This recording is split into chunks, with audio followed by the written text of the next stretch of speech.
Now Fumi was an ugly, disgusting, lonely loser who wasted all of his worthless life playing video games and gambled all of his family's life savings away. But while he was reading fanfics at the library, a mysterious book began glowing before his eyes, teleporting him to another world where a bunch of weird mages had attempted to summon him.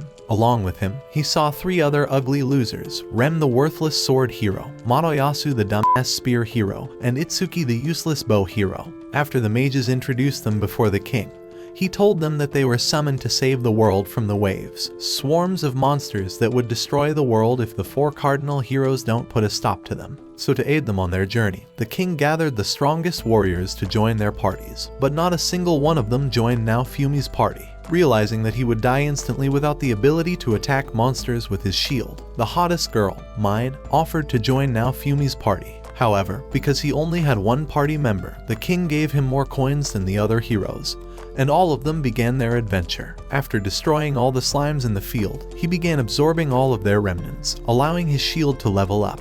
But before finishing the day off, Mine took him back to the blacksmith where he tried to wield a sword, but his holy weapon blocked him from wielding it. So instead, Mine told him to buy himself some cheap armor since his shield would protect him, while she bought the most expensive armor in the shop, and promised to pay him back however he wanted.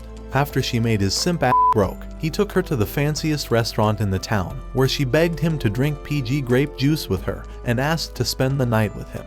However, now Fumi's dumbass fumbled the bag and apologized because he only had a single bed in his room. So he left to sleep, realizing that he only had 200 silver coins left, but decided to hide them beneath his shield, and laid down, excited for the rest of his days in a different world. But when he woke up the next morning, he saw that all of his equipment was robbed, and as he tried waking Mine up, a bunch of guards surrounded him and threw him in front of the king with their spears pointed at him. Before his eyes, Mine began hiding behind the spear hero, telling everyone that now Fumi had pinned her down and began developing plot with her before she could escape to Motoyasu's room. As now Fumi tried rejecting any of that happening, he realized that Motoyasu was the thief wearing his chainmail armor. However, Motoyasu said that Mine had gifted him the armor as a present last night, and told now Fumi that he deserved to have his neck slashed. The only thing that now Fumi wondered was why Mine would ever accuse him, so while no one else noticed, she smirked at his face and mocked him, making him realize that she had been faking everything just to steal all his money. Angry at how hard she ruined his life, and thinking that they'd all plotted his downfall just because he's the weak, useless shield hero, he screamed for them to send him back to his world. However, the king rejected his request, as summoning new heroes is only possible after all 4 current heroes are killed, so his only option would be to defeat all of the oncoming waves. But while all of them were disgusted at the idea of working with him, now Fumi promised to defeat all of the waves on his own, and threw all the guards off him, saying that he'll never need their help. Before leaving, he threw all his remaining money at Mine's gold digging ass, and when Motoyasu tried stopping him, now Fumi told him that he was too weak to waste time, and left as a mysterious spy watched over him. With that, all of his money, respect, and trust was gone, losing it all. While traveling around town, all citizens began avoiding him, and even the blacksmith was about to knock him out for what he did to the girl. But after seeing the glare in his eyes, he decided to let go, and instead offered him a robe, asking to pay him back whenever he could. All alone in the field, now Fumi began destroying all the slimes, punching them one by one until he finally gathered a pile of their skin and reached level 2. As he stared at the slime sadly, he wished he still had his phone to play the best RPG game of all time, AFK Arena, because although he hated the slimes of this world, his favorite slime, Rimuru, was going to be added into AFK Arena along with Shuna during the new collaboration event. And with both of them being added as dimensional heroes, Rimuru can be added to your team as an intellectual mage to release his broken output DPS, while Shuna will be an intellectual support, allowing you to grow your team exponentially using the resonance system to create an army stronger than even Rimuru's village. And just like Rimuru's story was about him traveling to another world and becoming overpowered through his broken predation skill, you will also be able to grow rapidly and become powerful while playing AFK Arena. But if that wasn't enough, this collaboration event will also bring the 180 summon activity that will guarantee you an SP hero. So if you ever wanted to jump into an Isekai and become overpowered instead of being a useless loser like Naofumi, all you will need to do is log in every day to level up your team and slowly become the strongest gamer in this world. So what are you waiting for? Download AFK Arena through the link in my description to create the strongest team, and maybe you'll even get a girl who isn't a gold digger framing you for your money like Naofumi's ugly face. Damn! While traveling back through the town to meet the trader, the merchant tried scamming him by paying only 1 copper coin for his 20 slime skins. However, now Fumi knew he was selling them to much more for other adventurers, so he grabbed his face and threatened to give him a new face if he wouldn't buy them for the fair market value. So the merchant agreed to pay him fairly, and while the blacksmith was back at his shop, he saw the 5 copper coins now Fumi promised. For countless nights, he began sleeping in the middle of the field, and eventually found expensive herbs, and after absorbing them, he unlocked a new leaf shield to use. And with his new shield, he was able to enhance the quality of the herbs, so when he met a pharmacist at night, he was able to sell them for a high price. With everything he had, he would buy the cheapest food he could afford. But one day, 3 worthless morons ambushed him in the alley, commanding him to give them his money. However, now Fumi turned around and shoved a slime onto one of them, while blocking the knife of the other bandit with his shield. All 3 of them began running away, but even after they went away, now Fumi realized he was powerless, as he can't ever get stronger without killing monsters, and he can't ever kill monsters with just his shield. Seeing his frustration, Dr. Eggman's scamming cousin told now Fumi that he had a very interesting proposal for him, and told now Fumi to follow him only if he was interested. As they walked back to his hideout, the merchant told him that he was here to offer him some slaves, telling him that slaves would never lie or betray their masters. Because of the curse placed on them, they will always obey their owner's commands, and while he looked through all of them, he saw a little demi-human girl who looked sick inside. The worthless slave trader told him that she was the cheapest slave he had, as she was both physically and mentally ill because her previous owner loved torture, because she would likely die soon. The slave trader was willing to sell her for 30 silver coins, so now Fumi decided she was going to be the one he buys. Inside the slave merchant's room, he drew a sigil across her chest, and now Fumi saw her status appearing as part of his party. Before leaving, now Fumi asked for her name, screaming at her to stop her disgusting mouth from coughing, so she told him that her name was Raphtalia, and he forcefully grabbed her away. As he walked away, the trader was shocked that now Fumi really chose her, as if it was destined by fate to happen once again. Inside the blacksmith's shop, now Fumi gave him 6 silvers for a weapon that she could use, and told her to draw her knife at the slime hiding under him. But when she was too scared to react, he began activating her curse to force her into submission, so she rushed forward to stab the slime, but was too weak to deal any damage. Still, now Fumi screamed at her to try harder, and when she rushed forward this time, she blew the slime up, gaining XP. As she sat on the floor, he told her that she will become his sword as he protected her, and left the blacksmith to go to a food place. When he went inside, he asked for the cheapest food he had, and asked for Raphtalia to get the same food the kid behind her is eating. When she wondered why he would get something for her, he told her that it looked like she wanted it, and when she got the food, her eyes lit up, wondering if she could really eat something so nice. Tears began flowing through her eyes as she ate, but now Fumi realized that he really still can't taste anything.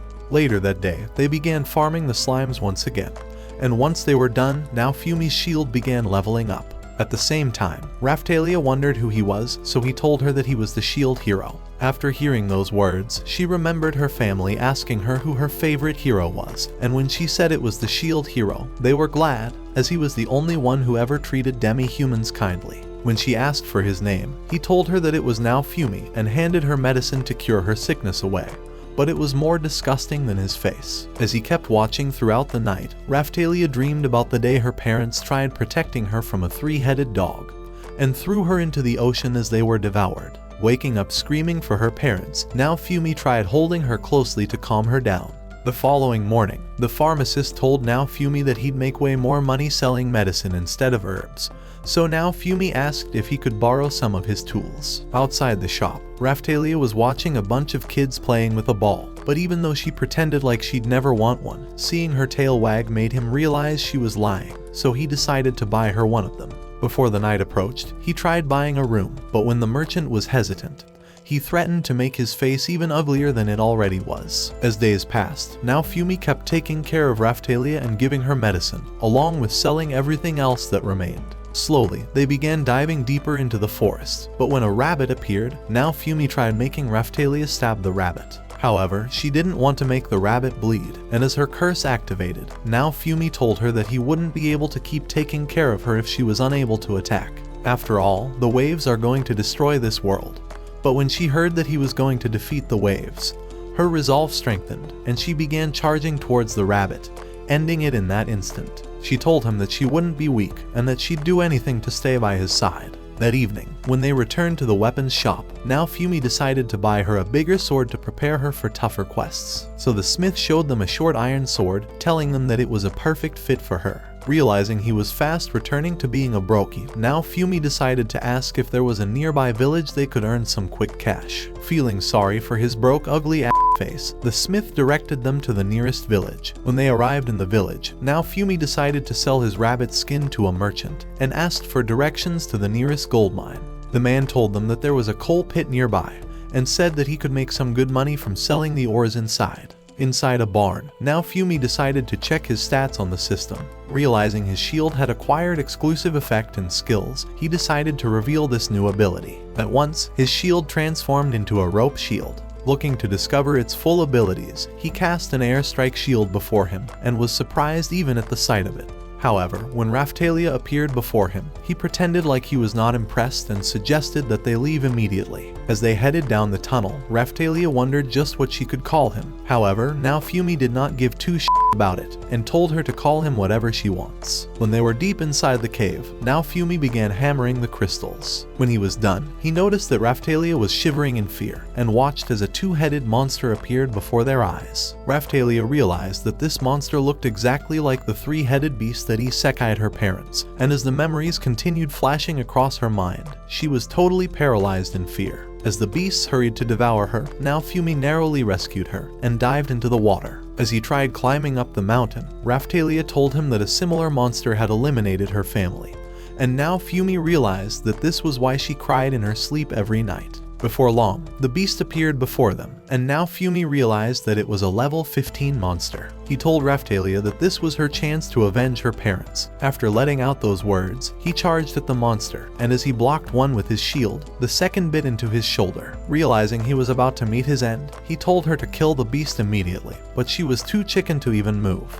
He tried commanding her, but even still, she was too afraid to stand. Realizing this was hopeless, he told her to run away before she was devoured, and said that she would finally be free once he was dead. However, she remembered how her parents were devoured before her eyes, and how now Fumi had saved her and had been a good guy from the very start. Afraid of wandering alone for the rest of her life, she charged forward and stabbed one on the head, but was flung aside. With the beast turning its attention on her, now Fumi cast a shield to protect her, and utilizing the opportunity, she stabbed it deep inside the heart, killing it in that instant. At that moment, their EXP increased, and Raphtalia rushed to hold him, happy to see him alive. As she cried in his arms, now Fumi realized that she had chosen to call him by his name. After a few weeks, now Fumi had managed to upgrade his shield, and was able to unlock several skills and abilities. With the wave slowly approaching, now Fumi thought it was about time they upgrade their equipment. However, when they arrived at the weapons shop that evening, the smith began to wonder how Raphtalia had grown into a hot demi-human within a few weeks. However, now Fumi thought she had always looked like the same short ugly rat, and wondered why their village was filled with lolicons hitting on her. Raphtalia began telling the smith that they came to buy armor for now Fumi. After he was injured by the beast, Raphtalia had decided to make it her life's mission to protect him at all times. So the smith told them that he would make a new armor fitting only for now Fumi. That night in a restaurant, now Fumi tried ordering a kid's lunch for Raphtalia, but she screamed at him, saying that she was now a grown-ass woman and would only eat what the grown-ups eat. The following day, after wearing his custom-made barbarian armor, now Fumi noticed that all the people were gathered in the street, afraid of the impending arrival of the waves. When he wondered how they would predict the arrival of the waves, the smith told him to visit the city, where he would find the dragon hourglass that would teleport them to the scene of the waves when the countdown completes. That evening, now Fumi decided to visit the church, and as he appeared before the hourglass, his shield directed a light towards it, and he realized that the waves would be arriving the following day. At that moment, the other heroes arrived, and Motoyasu wondered if he was still the same disgusting bummer they all remember. Deciding to ignore him, now Fumi began to leave, but realized that Motoyasu was trying to score with his girl, and told Raphtalia to be careful around him as he was known all around the city as a disgusting perv. Angered by his words, Fumi confronted him, nearly knocking his teeth out, but decided to remain a non-violent protagonist and began to lead Raphtalia away. That night in their room, Raphtalia tried asking what happened between him and the other heroes, but now Fumi told her to mind her business, since he left the castle without a single soul believing his side of the story.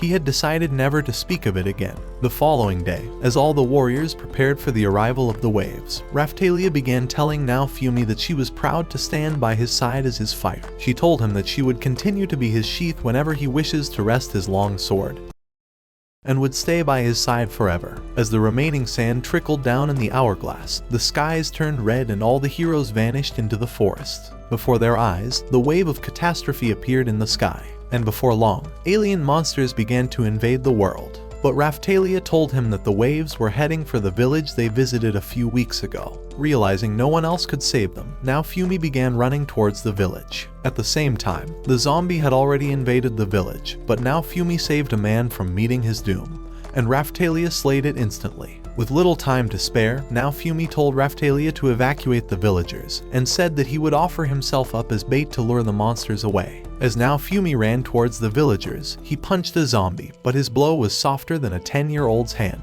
He told them to run away from the village, and offered to lead the monsters away. As he saved a villager with his airstrike shield, he protected another with a shield prison and continued running off. With the monsters chasing him, he slid under a fire and re-emerged with the flame. Eager and desperate, he tried drawing their attention with the fire. As he began running off, he thought he was a useless moron for choosing to fight for this world. When he grew exhausted, he realized that the monsters were just too many, so he thought of leading them to a tower. Using an airstrike shield, he jumped over a zombie and began climbing up the tower. At the top of the tower, he began smacking the bell to draw all of their attention. As they began climbing up, he decided to make good use of this chance and doused the tower with fuel, immediately torching it. As he jumped towards the ground, he tried catching himself on a stick but crashed right into a house. Before his eyes, he watched the whole tower light up in flames and crash to the ground. At that moment, the villagers returned to support him. One villager told him that they were determined to fight for their village, with him having inspired their own bravery. At that instant, a giant zombie tried ending him, but Naofumi managed to protect him just in time. As it turned its attention to the other villagers and tried ending them in that instant, Naofumi blocked again, telling the villagers to run away because they were no match for this ugly monster. At that moment, Raphtalia appeared, and working together with Naofumi, they managed to take down the monster. Immediately, flares began flying towards the sky, and as it exploded into a light, fires started falling towards the village. Realizing they would be burned by the flames, Naofumi pulled Raphtalia and managed to protect both of them with his shield. When the knights arrived, having cast the flames, they were delighted that all the monsters had been obliterated from the village. Immediately, she flew at the leader, but he blocked her sword instantly. She demanded to know why they tried to kill her man, and threatened to execute them in return. At that moment, several monsters appeared before the soldiers. As Naofumi saved the leader from a fatal Isekai'd, Raphtalia rushed towards the zombie and split his head apart. At Naofumi's command, Raphtalia began slashing, cutting, and slaying her way through the zombies, before jumping high and slaying another giant. Meanwhile, on the far side of the forest, the other heroes began unleashing their powers on a monster lion, as Madoyasu cast a lightning spear to slay it. With all the monsters destroyed, the skies cleared up in an instant. Having been away from the real battle, Madoyasu thought the waves was a mere cakewalk after all. Inside the village, everyone gathered to thank Naofumi for saving them from total elimination. The villagers tried telling him that he would always be their local hero, but he told them to f off. After they left, Raphtalia became sad, wishing her parents had been rescued the same way they managed to save this village from annihilation. As she began to cry, Naofumi tried calming her down. That night in the castle, as everyone celebrated their victory, Naofumi thought he was in a hellhole, and would surely not have come except for the cash reward the king had promised to give out to the heroes. As Raphtalia walked past Madoyasu, he tried to meet her, but Mine stopped him and began whispering some very evil suggestions. Raphtalia appeared before Naofumi and tried persuading him to taste the food, but he told her that he would rather drink his own vomit. Before his eyes, he realized he had acquired a new ability, which luckily helped him to teleport with Raphtalia to the scene of the waves invasion. Just then, Raphtalia arrived with food, determined not to take no for an answer, and quickly gave him a taste of her cake. Seeing this, Madoyasu's jealousy began to grow, so he tossed his glove at Naofumi and challenged him to a duel. With Mine having told him that Raphtalia was his slave, he said that he intends to free her from her slave contract, even though he was only hoping to see her switch over to his side. Naofumi told him that it was perfectly legal to own a slave, and began to leave anyway, but a knight stopped him, and the king commanded him to accept the challenge. Realizing this shit turned south, Raphtalia tried telling them that she follows now Fumi willingly, but a knight muffled her voice, and the fucking king said that she has been brainwashed. Realizing he was about to lose his only companion, now Fumi tried reclaiming her, but the knights drew their sword, determined to stop him.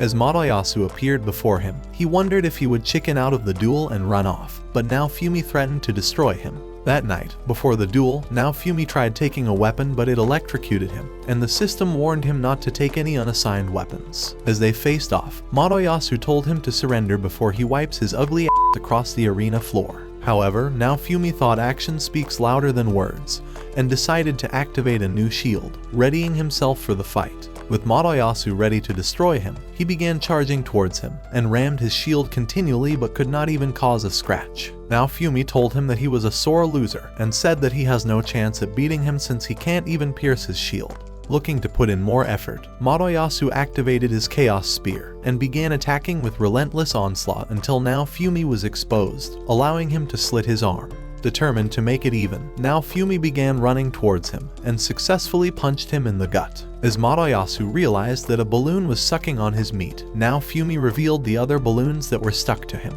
This was his secret weapon, and since he has no offensive attacks, he made good use of them to leverage his weakness. Angered to see him fighting back, Moroyasu thought of ending the duel with a powerful jab, but now Fumi shielded it, and knocked him away with his two-headed dog shield. Before he knew it, now Fumi launched an airstrike shield at him, and trapped him inside a shield prison. Inside the prison, Moroyasu realized that a few balloons were trapped with him. As he was unable to escape, all the people began to call now Fumi a useless coward that was too useless to fight. So he decided to release him, and told him to surrender, but Moroyasu told him that he would rather walk to China. Pleased with his response, now Fumi told him that he would destroy his pretty face so he would never get laid for the rest of his life. However, just as he was about to begin the facial reconstruction, a mighty wind blew him away, and he realized that Mine had used her magic on him. Angered by her cheating ass, he thought of destroying her at that moment, but narrowly dodged Moroyasu's spear, and successfully blocked all consequent attacks. As Moroyasu drew his lightning spear,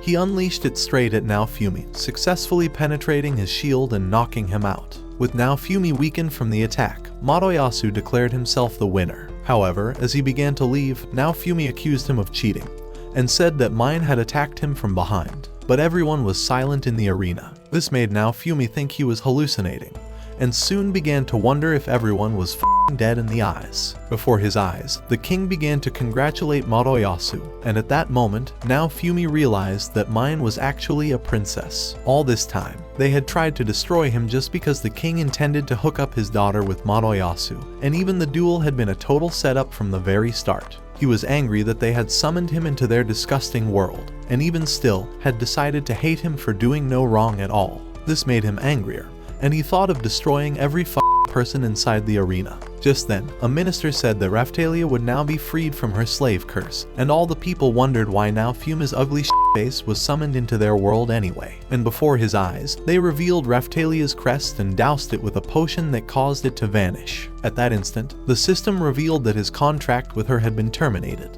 As Mine led her away, now Fumi's anger grew tremendously, and he threw his shield far away, but it vanished and reappeared on his arm. As he screamed his anger, saying that this entire world could rot in hell for all he cares, his curse series activated in that instant. At the same time, Raphtalia smacked Moroyasu, wondering why he had to stick his ugly nose where it did not belong. She told him that now Fumi was a good master to her, and that he only activated her curse when she was too afraid to fight. Mine thought she was being disrespectful to the love of her life, and tried smacking some sense into her, but Itsuki and Ren arrived at that moment. As Ren demanded to know why Mine had cheated, Moroyasu wondered what the was going on, but Ren knew better and told her that they were all unwilling to speak up because they were afraid of the king. As Raphtalia approached now Fumi, she tried telling him that she was still the same person as before, but he told her to off. As she tried to touch him, he smacked her away, telling her to leave since their contract was now broken.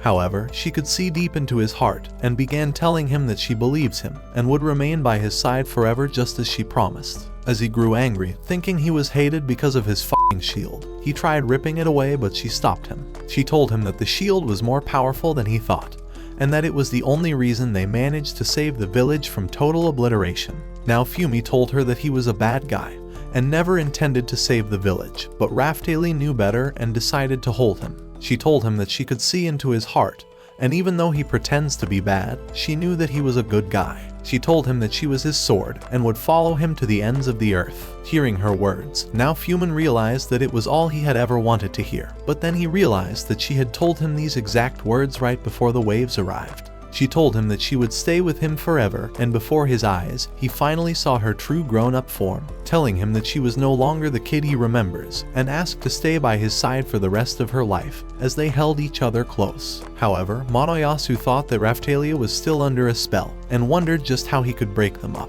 But Itsuki told him that he was either blind or the greatest moron he had ever seen.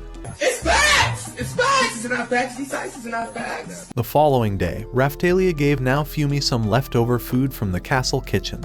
As he ate it, he realized that this was the first time he could ever taste food again. When now Fumi was confused as to who she really was, she told him that her clan grow as quickly as they level up, and that this had been the reason why they were considered inhuman, because they grow 4 times as fast as a regular kid. That day in the castle, the king announced that Motoyasu would be paid 4,000 silver for fending off the waves, and rewarded Itsuki and Ren with over 3,000 silvers. However, when it was now Fumi's turn, he decided to pay him 500 silver, but before he could even take it, he said that he deserved no reward, having lost his duel to Motoyasu. At this point, Itsuki thought he was starting to overdo it, and said that he would have won the duel fairly and squarely without any interference. Hoping to clear her name, Mine began saying that Motoyasu had won the duel fairly, but Itsuki was having none of her bullshit, and called her a disgusting cheater. Ren told them that now Fumi had saved the nearby village when the waves invaded, and believed that he deserved to be rewarded even for that good deed. Realizing he had no other choice, the king commanded that now Fumi be paid the least possible amount, and told him to get his horrendous face out of the castle. As now Fumi grew angry at his words, Raftalia told him that they were better off leaving this hellhole anyway. So now Fumi agreed, realizing it was probably true, and they began to leave together. That day, they decided to return to the slave merchant to activate a new slave contract on Raftalia. When he was done, now Fumi discovered that he had acquired a slave user's shield. As he noticed a few monster eggs, the merchant offered to sell one, telling him that it would make some good meat in the future. Thinking it might come in handy, now Fumi decided to buy one. When they arrived in a medicine store, the owner gave now Fumi a book of herb recipes, calling it a gift for saving the nearby village. Afterwards, they visited a magic shop, and the old lady gave them a grimoire, saying that it was a gift for rescuing her grandchild at the village. She told him that if he successfully studied the book, he would learn as many spells as he desires that would be useful in battle. That evening, now Fumi realized that he really needs a Google Translator. Raftalia suggested that they learn the language together, and since there was still a month before another wave's invasion, now Fumi agreed. The following morning in the village, now Fumi and Raftalia watched as the dragon egg hatched. Immediately, the bird flew on top of now Fumi, taking him for her parent. And as the days passed, he took on that role like a champ, and basically watched the bird increase in size within a few days. By the end of the week, the bird had doubled in size, and now Fumi thought his growth boost skill probably helped, so he decided to name her Philo. At that moment, they discovered that another hero had appeared in the village. Inside the square, Mine began telling the villagers that the king had declared Motoyasu the new lord of the village,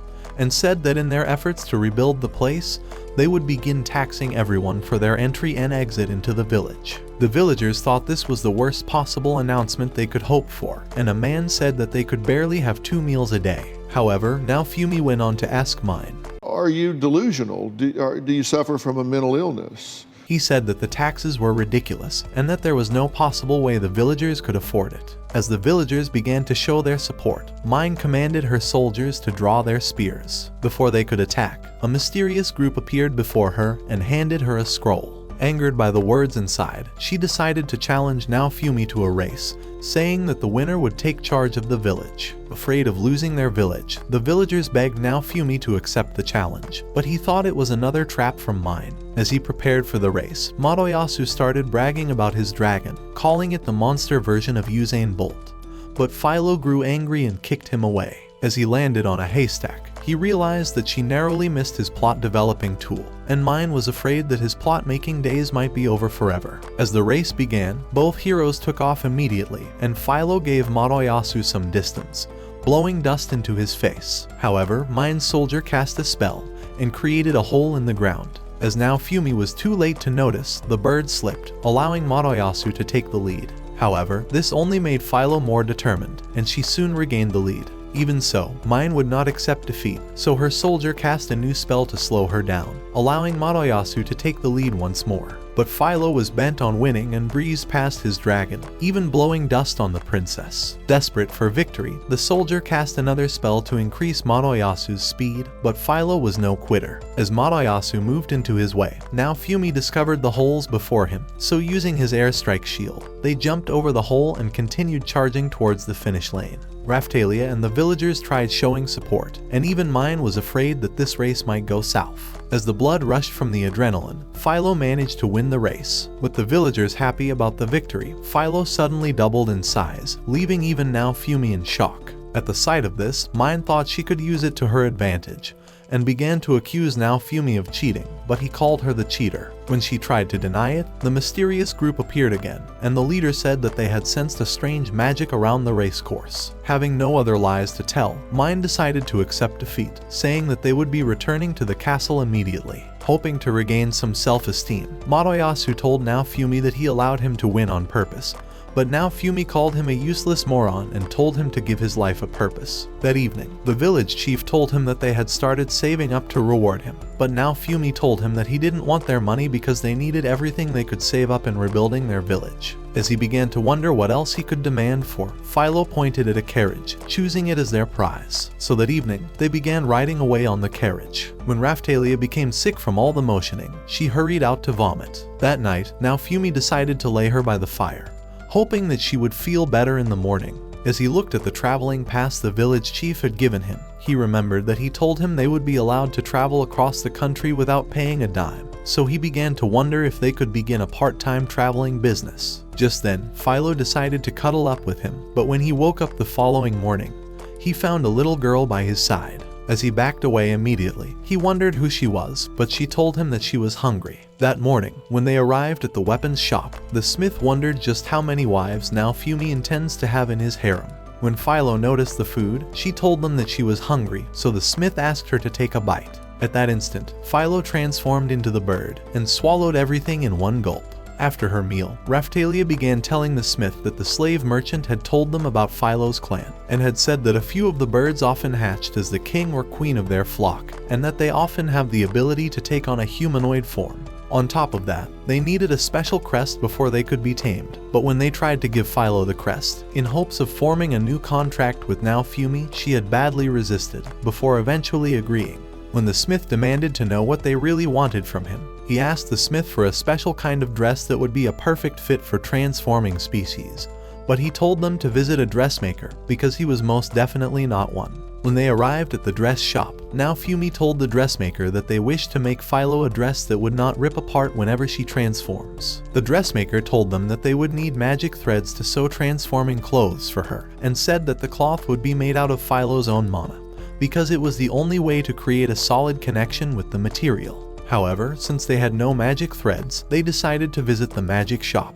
But the owner told them that she had run out of magic gemstones. She told them that the stones were rare to come by, but promised to find them within a few days. That day, as they began traveling around the village, hoping to earn some quick cash from running errands, they came across a villager, and Raphtalia thought it might be their lucky day after all. The man told her that he was heading for the village so he could help his mother with a special medication.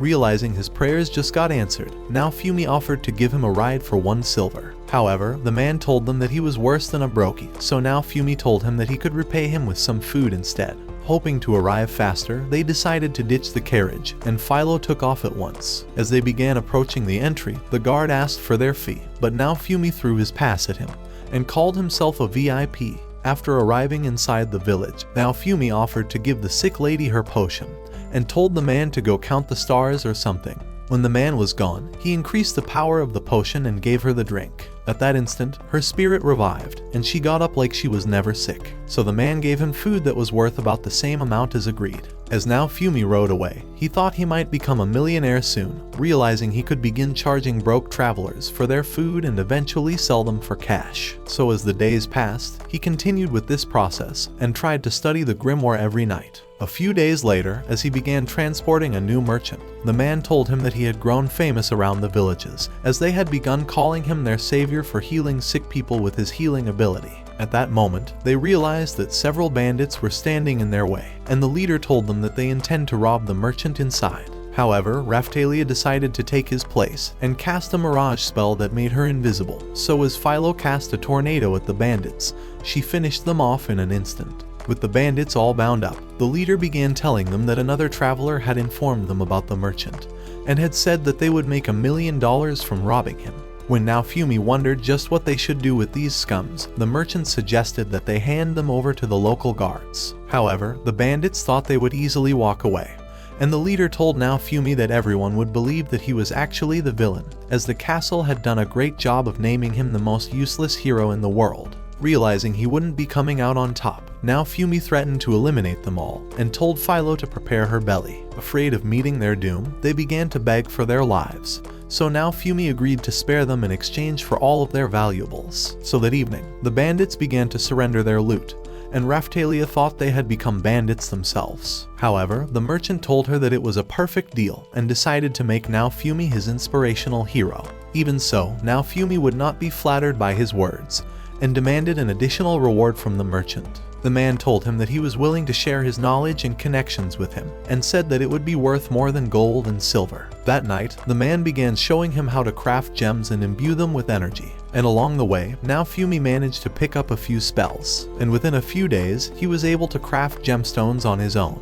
And by the end of the week, he had found a place in the traders group, and learned that Motoyasu had saved a dying village by discovering a legendary crop that grows even during famine. On the other hand, he discovered that Ren had traveled through the southeast, looking to slay new monsters. On top of that, the merchant had offered him a parting gift of a large portion of his possessions. When Naofumi showed the deed to a mining chief, he told him that he has struck a gold mine, and offered to provide him any gemstone he wants. Naofumi told him that he wants the magic thread gemstones, so that he could at least make Philo a real dress. So the following day, they began traveling to the site, having received directions from the chief. Before long, they arrived at the ancient site. When they arrived at the end of the cave, they found an empty chest, and wondered what may have been kept inside. As Philo pointed them towards a new passage, they began to head deeper inside. Shortly, they discovered a monster's footprint, and the magic lady told them that it was a dangerous beast. But at that moment, his torch went out, and they began hearing mysterious voices. The magic lady told them not to listen,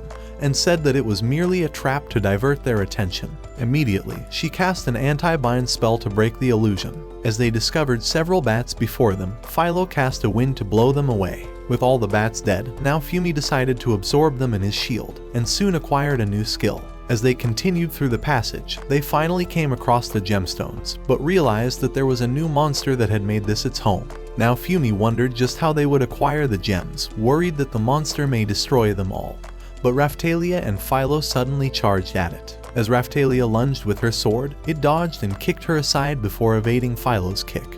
But the lady burned it with her fire blast. Even so, it nearly clawed Naofumi's face off, but as he managed to hold it off, Philo kicked it in the face and pulled Naofumi away before it unleashed a powerful lightning. Realizing he was nearly toast, Naofumi wondered how they could slay the monster, and soon noticed Raphtalia as she cast her mirage spell, and tried sneaking up on the beast. However, it heard her footsteps, and nearly ended her in that instant. Philo told Naofumi that the beast was highly sensitive to sound. So as it jumped towards them, Naofumi utilized his new skill, and told Philo to scream into his shield. Immediately, she let out a terrible scream that repelled the monster, and the lady cast another fire blast to weaken it, allowing Raphtalia to stab it, before Philo dealt it the final blow. Realizing Raphtalia was wounded, Naofumi bandaged her wound, telling her to be careful next time. With no other monster to stop them, Naofumi finally obtained the gemstone. So the following day, Philo began converting her mana into the magic threads, but had already grown exhausted from all the work. By the next day, Naofumi finally handed the dressmaker the magic threads for Philo's clothes, and when they returned, they found Philo stunning in her new outfit. But Naofumi was only relieved that he no longer has to expand his budget for her clothes. In an instant, she transformed into the bird, and Naofumi realized that he just dodged a one-way ticket to the land of Brokies. A few days later, Naofumi and Raphtalia began heading to a neighboring village to deliver magical potions. And Naofumi wondered why a village would need so many healing potions at the same time.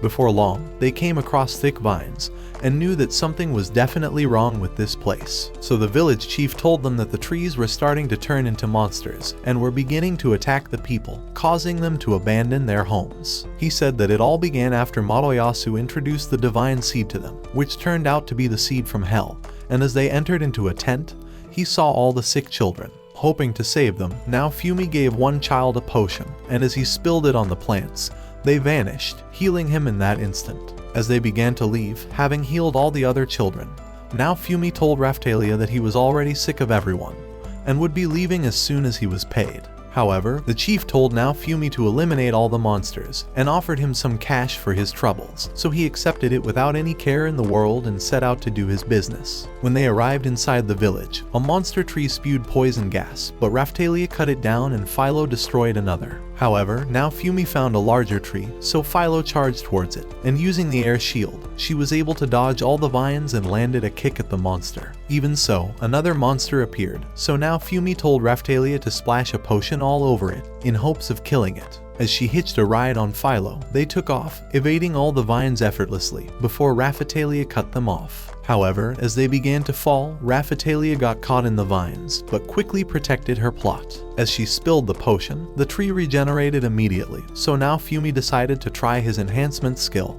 and began approaching the tree. Immediately, he was bound up, but his powers began ripping the vines apart. As he spilled another potion, the tree began melting apart at that instant, and crumbled to the ground. When now Fumi discovered that he has acquired a plant modification skill, he tossed 3 seeds, and watched them transform into a monster tree before withering away. After returning to the villagers, now Fumi told them that he had done his job, but said that they had to clean up the place on their own because no one hired him for a cleaning job. The next day, he was able to fill his own mana into the forbidden seed and planted it. Before his eyes, it grew into a plant, and now Fumi told the villagers that he reduced its breeding and mutation ability, making it possible to bear normal fruits. The chief began to thank him for this gift, but now Fumi told them that it was not for free. So Raphtalia suggested that they have a trade by barter. As they left the village, Raphtalia wondered what they would do with all these fruits, so now Fumi told her that he has just the perfect customer for them. That evening, when they met the gem merchant, he agreed to buy all the fruits, and offered to point them towards a nearby town for some rest. When they arrived, now Fumi thought the town looked nice, and suggested that they stay here for a few days. That night, as Raphtalia entered the room, she found now Fumi and Philo together, and wished that she could have him all to herself. So early the next morning, she thought of getting him a gift that would impress him, so he would finally see her as a grown-ass woman. Before long, she began heading out, hoping to find a bird with an ancient crystal that would impress now Fumi and turn her love life around. However, she soon realized that Philo had followed her and thought she was after the ancient crystal, but Philo told her that she was looking for a bird's egg to eat for breakfast. As she began running off, Raphtalia ran after her until she grew tired. However, as she realized that Philo was about falling off the cliff, she managed to catch her, but they fell off together. Realizing they had fallen on a beast, they started running away as it chased after them. When they got close to the edge, Philo turned into the bird, and with Raphtalia hitching a ride, she jumped over to the other side, finally escaping from the animal. After a few hours, they finally found the bird, and began sneaking towards it. When Raphtalia tried to take an egg, the bird began screaming and the beast appeared before them. As it charged towards them like a mad bull, it destroyed the nest and scattered all the eggs, until the girls finally had enough. So they returned to the town with the beast as their prize. But Raphtalia was disappointed that she wouldn't be offering now Fumi any gifts. As 2 men appeared before them, one told them that the beast was a rare offering for the town's ritual, and offered to pay them good money for it. Realizing the opportunity, they agreed to sell it, and were able to buy now Fumi a special tool for crafting metals. Raphtalia told him that it was their special way of thanking him for being a good husband to them. So now Fumi suggested that they have a threesome. A few days later, as they prepared to leave for a new village, they came across 2 travelers. After serving them breakfast, the lady told them to return to their city, and said that the village was disturbed by a terrible plague. However, now Fumi saw this as his opportunity to make some extra cash, and began heading towards it anyway. When they arrived at the village, he told an old man that he had come to sell them some healing potions. Immediately, the man realized that he was the famous traveler they had always heard about, and hurried off to tell the others. Shortly, the village doctor led him into a room filled with sick people, so now Fumi gave one sick man a potion, and everyone was surprised to see him restored. That night, Naofumi decided to charge the doctor 10 times his usual fee, and said that the villagers would return to being sick if they failed to discover the cause of their illness. The doctor told them that everyone had grown sick after a dragon on the nearby mountain was slain, and that the rot of the dragon's rotten flesh had poisoned the air, killing everyone around the site. With no one able to resist the poison, they could not incinerate the body and stop the disease. Thinking of how much he would make from this, Naofumi decided to take up the challenge, and told them that he would be charging them 50 times more than usual. Before long, they began heading towards the mountains. After spotting several monsters before them, Naofumi thought that it would be a waste of time if they tried to fight them all, so he cast a spell on Philo, making her run through them, and breezing all the way to the mountains. When they arrived before the dragon, Naofumi wondered just how they would rip it apart. But before their eyes, the dragon began restoring to life, and Naofumi realized that all their plans were screwed. As they began running off, Philo jumped before them and flew towards the dragon, knocking it with a punch. When it spewed poison gas, Naofumi managed to block it, but the smoke began to overwhelm Raphtalia. Hoping to kill it, Philo charged at it and managed to evade its attacks. However, Naofumi thought they were better off retreating, and tried calling Philo to return. But at that moment, the dragon devoured her and swallowed her up instantly. At the sight of this, Naofumi and Raphtalia thought they would never see her again. As the dragon spewed more gas, Naofumi remembered his first moments with Philo and how he watched her transform. At that instant, his anger began to grow, and his curse series was activated. Using his hate, the shield's power began to increase, but as he approached the dragon, it smashed him into the ground, and Raphtalia thought that he had walked into his own death. However, he re-emerged, raising the dragon's foot, and as his powers increased even more, Raphtalia tried to stop him, but was blown away. Naofumi released a powerful light that destroyed the ground and cleared the dust, before revealing his flaming shield. As the dragon struck with its tail, he burned it off, and remembering the pain of his betrayal, his shield burned even brighter, and he knocked the dragon, ready to burn all of it. But at that moment, he heard Raphtalia's voice, and as his mind was restored, he found her wounded, and saw her pass out on the ground. Desperate to save her, he started casting his healing magic, but she remained unconscious. Utilizing his distraction, the monster attacked him, but he was protected by his shield. However, he tried to put out the flames, realizing he could not save Raphtalia and attack the dragon at the same time.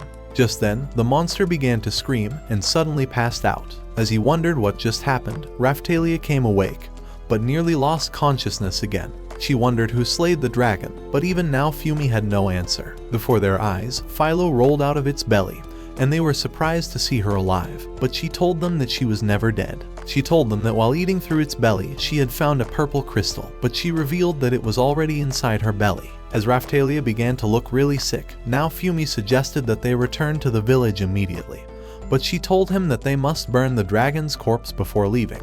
That evening, after returning to the village, the doctor decided to pay Naofumi for getting rid of the dragon.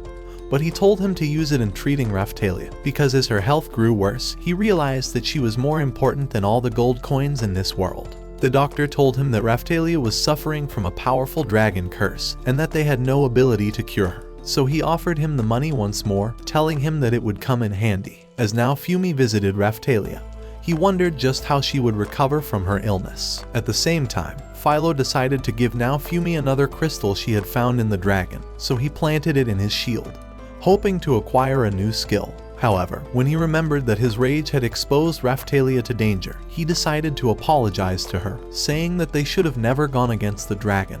But Raphtalia told him that she was responsible, and blamed herself for being too weak and useless to fight. But Philo said that her attack had complicated their plans. Trying to cheer everyone up, Naofumi told them that they were stronger now than ever, and said that they would overcome their battles together. When he tried to leave, Raphtalia asked him to spend the night in her bed, saying that she wants to feel his long sword deep inside her sheath. But Naofumi was in no mood for this, and told her to spend her night reading the Bible. A few days later, Naofumi and his harem began slaying monsters. When he started feeling guilty for allowing Raphtalia to join in the battle, she told him that she enjoys flexing her muscles and slaying all the monsters like cutting grass. That afternoon, as they began traveling through the forest, Naofumi told Raphtalia that they must return to the city immediately, so that they would find a cure for her illness. At that moment, they discovered a young girl on the other side of the forest. But when the birds noticed their presence, they took off immediately. The girl noticed Naofumi and his company, and basically overlooked him like he was totally invisible, but told Philo that she has always wished to meet her clan and was happy that she could talk. Raphtalia wondered if the girl was from the village, but now Fumi told her that she was probably the daughter of some noble lord. After the girl introduced herself as Melty, now Fumi told Philo that he would be heading to town with Raphtalia, and offered her a time out. Happy to get a break, Philo transformed back into a human, and the girl was happy that she had made a new friend. That evening in the village, now Fumi began to heal the people with his healing potion. But later that night, as he bandaged Raphtalia's wound, Philo told them that Melty was a lost little girl who could not find her way back to the city after getting separated from her security. At that moment, the girl arrived, asking them to escort her to the city as she wished to reunite with her family. With now Fumi unwilling to agree, Melty told him that she must visit the capital immediately for an urgent duty, and promised to reward him with more gold than he can hold. Now Fumi thought he may as well become a millionaire from all the reward, but was worried that he might get into trouble for hanging around with a lord's daughter. Philo told him that they can't abandon her, and Raphtalia said that helping her was the right thing to do, so now Fumi finally agreed. The next day, now Fumi and the girls finally rode out of the village, but as they began a new journey, Raphtalia endured all of her pain. After successfully sneaking into the city, now Fumi told Philo to escort Melty to her home and to return with all the cash she promised. Afterwards, they arrived at the church, hoping to find a cure for Raphtalia's illness. Now Fumi noticed that there was no symbol of his shield on the top of the church, and realized that everyone in the church probably hates him. After arriving inside, the Pope welcomed him, saying that he had witnessed his duel with Motoyasu at the castle and considers him a great fighter. But now Fumi could give two shits about his compliments, and demanded for their most powerful holy water that would heal any curse. One priest told him that nothing good comes for free, and that he must pay a gold coin for it. However, when he used his appraisal skill on the holy water, he realized that it was the cheapest one in their store and told them to go drink it. So the Pope commanded for the real bottle and apologized for the mix-up. After using his appraisal on a new bottle, he discovered that this was the real one and began to leave. When they arrived outside the church, they noticed that a knight was running towards them, screaming for his attention. Unwilling to associate himself with anyone in the city, now Fumi and Raphtalia started running off, hoping to lose the man, and they hid in an alley. Looking to keep Raphtalia safe, now Fumi suggested that they split up, and decided to draw the knight towards a different direction. After growing exhausted from all the runs, now Fumi tried resting, but Motoyasu came flying with his spear, narrowly missing him. Now Fumi wondered if he had finally lost his mind, but Motoyasu told him that he had come to free another slave girl. As now Fumi blocked his spear, he told him to go get a life, saying that Raphtalia was never getting in his bed. But Motoyasu told him that he had come to free someone else. With now Fumi confused, Motoyasu told him that he had spotted an angel in his group, and had come to rescue her immediately. After realizing that the girl was Philo, Motoyasu began saying that he had never seen a prettier angel before, and has been considering having his own harem with her as his second wife. Now Fumi noticed his groin protector, and wondered just how he intends to satisfy his harem with his damaged plot development device. Wounded by the memory, Motoyasu decided to retaliate Philo's attack, and launched his spear, but he parried it, destroying a stall instantly. A few people began screaming at him to grow a brain cell, but when others thought his attacks were perfect, they began a fight of their own. As Motoyasu began charging with his spear, the knight stood in his way, forcing him to stop, but Mine arrived, and commanded her soldiers to surround them immediately. Revealing a royal order, she commanded that Motoyasu and now Fumi begin a new duel. However, Melty appeared just in time, and said that she would not allow a duel inside her city. At that moment, now Fumi discovered that she was Mine's sister. Shortly, Raphtalia and Philo arrived, wondering why Motoyasu had completely lost his mind. Without hesitating, he tried winning Philo over with his best subreddit pickup lines, promising to build her a castle and treat her like a princess, but Philo told him that pulling a carriage was all she's ever dreamed of. Even so, Motoyasu thought she had also been brainwashed by now Fumi, and threatened to end him like he plans to do to the fat disgusting bird that nearly damaged his plot. Hearing his words, Philo grew angry, and transformed into the bird, ready to destroy his plot device for good this time. With Motoyasu shocked at the realization that she was actually the bird, she kicked his plot region, certainly crushing it this time. Shortly, Melty appeared before them and told Naofumi that she wishes to speak with him in private, but he had already grown sick of seeing their disgusting faces. That evening, when they arrived at the smith's shop, Naofumi demanded to know who she really was. She told him that she was the second princess of the kingdom and was first in line to the throne, ahead of her own moronic sister, Mine. Just then, a knight told Melty that the king was waiting to see her, so she decided to leave. But Philo was sad to have lost her only young friend. As Melty was leaving, she remembered that her mother, the queen, had sent her to the capital so she could defend Naofuma's honor, since the king had merely treated him like an outcast. However, she was sad that she could not deliver her message to him. Inside the smith shop, Philo began asking Naofumi why he had refused to speak with Melty, but he told her that it was a decision for grown-ups alone, and that she must never hang out with her anymore. With the girl drawn to tears, she hurried out of the shop. However, she soon returned and told him that a few men had come to see him. Naofumi realized that it was the earlier night and that he was accompanied by a bunch of ugly losers. He demanded to know why he was stalking him, so the lead knight told him that they wished to join his team and to fight by his side when the waves returned. Naofumi told them to leave him the hell alone and said that they could just fight on their own when the waves arrive. However, another knight told him that they were from the nearby village he had saved during the last waves, and that his desire to save their family had inspired them all to become brave. Unmoved by their speech, Naofumi told them that he would only accept them into his team if they bought his old disgusting item for 50 times the usual price, saying that it was their only shot at earning his trust. For the simps and newbies that they were, the leader told him that they would find the money somehow, even if they had to sell their kidneys too. That evening, with the knights gone, Naofumi told the smith that he could see a strange symbol on Raphtalia and Philo's stats, and wondered what it meant, so the smith told him that it meant they were qualified to have a class upgrade.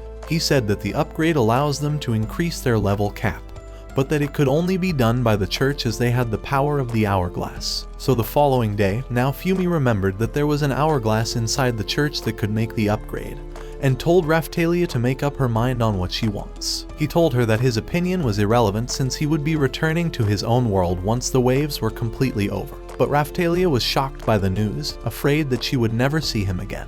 When they arrived inside the church, they learned that the upgrade was expensive enough to buy them a yacht, and Naofumi wondered just how many girls he would have in his harem if he had one. Deciding to man up, he told Raphtalia to step up for her own upgrade and paid the money as requested, but a lady appeared and told him that they were forbidden from upgrading anyone from his group. Apparently, the outrageous sum was merely to scare him away, but with Naofumi proving that he was truly a top G, they realized that they had no more lies to tell, and the lady showed him a direct order from the king.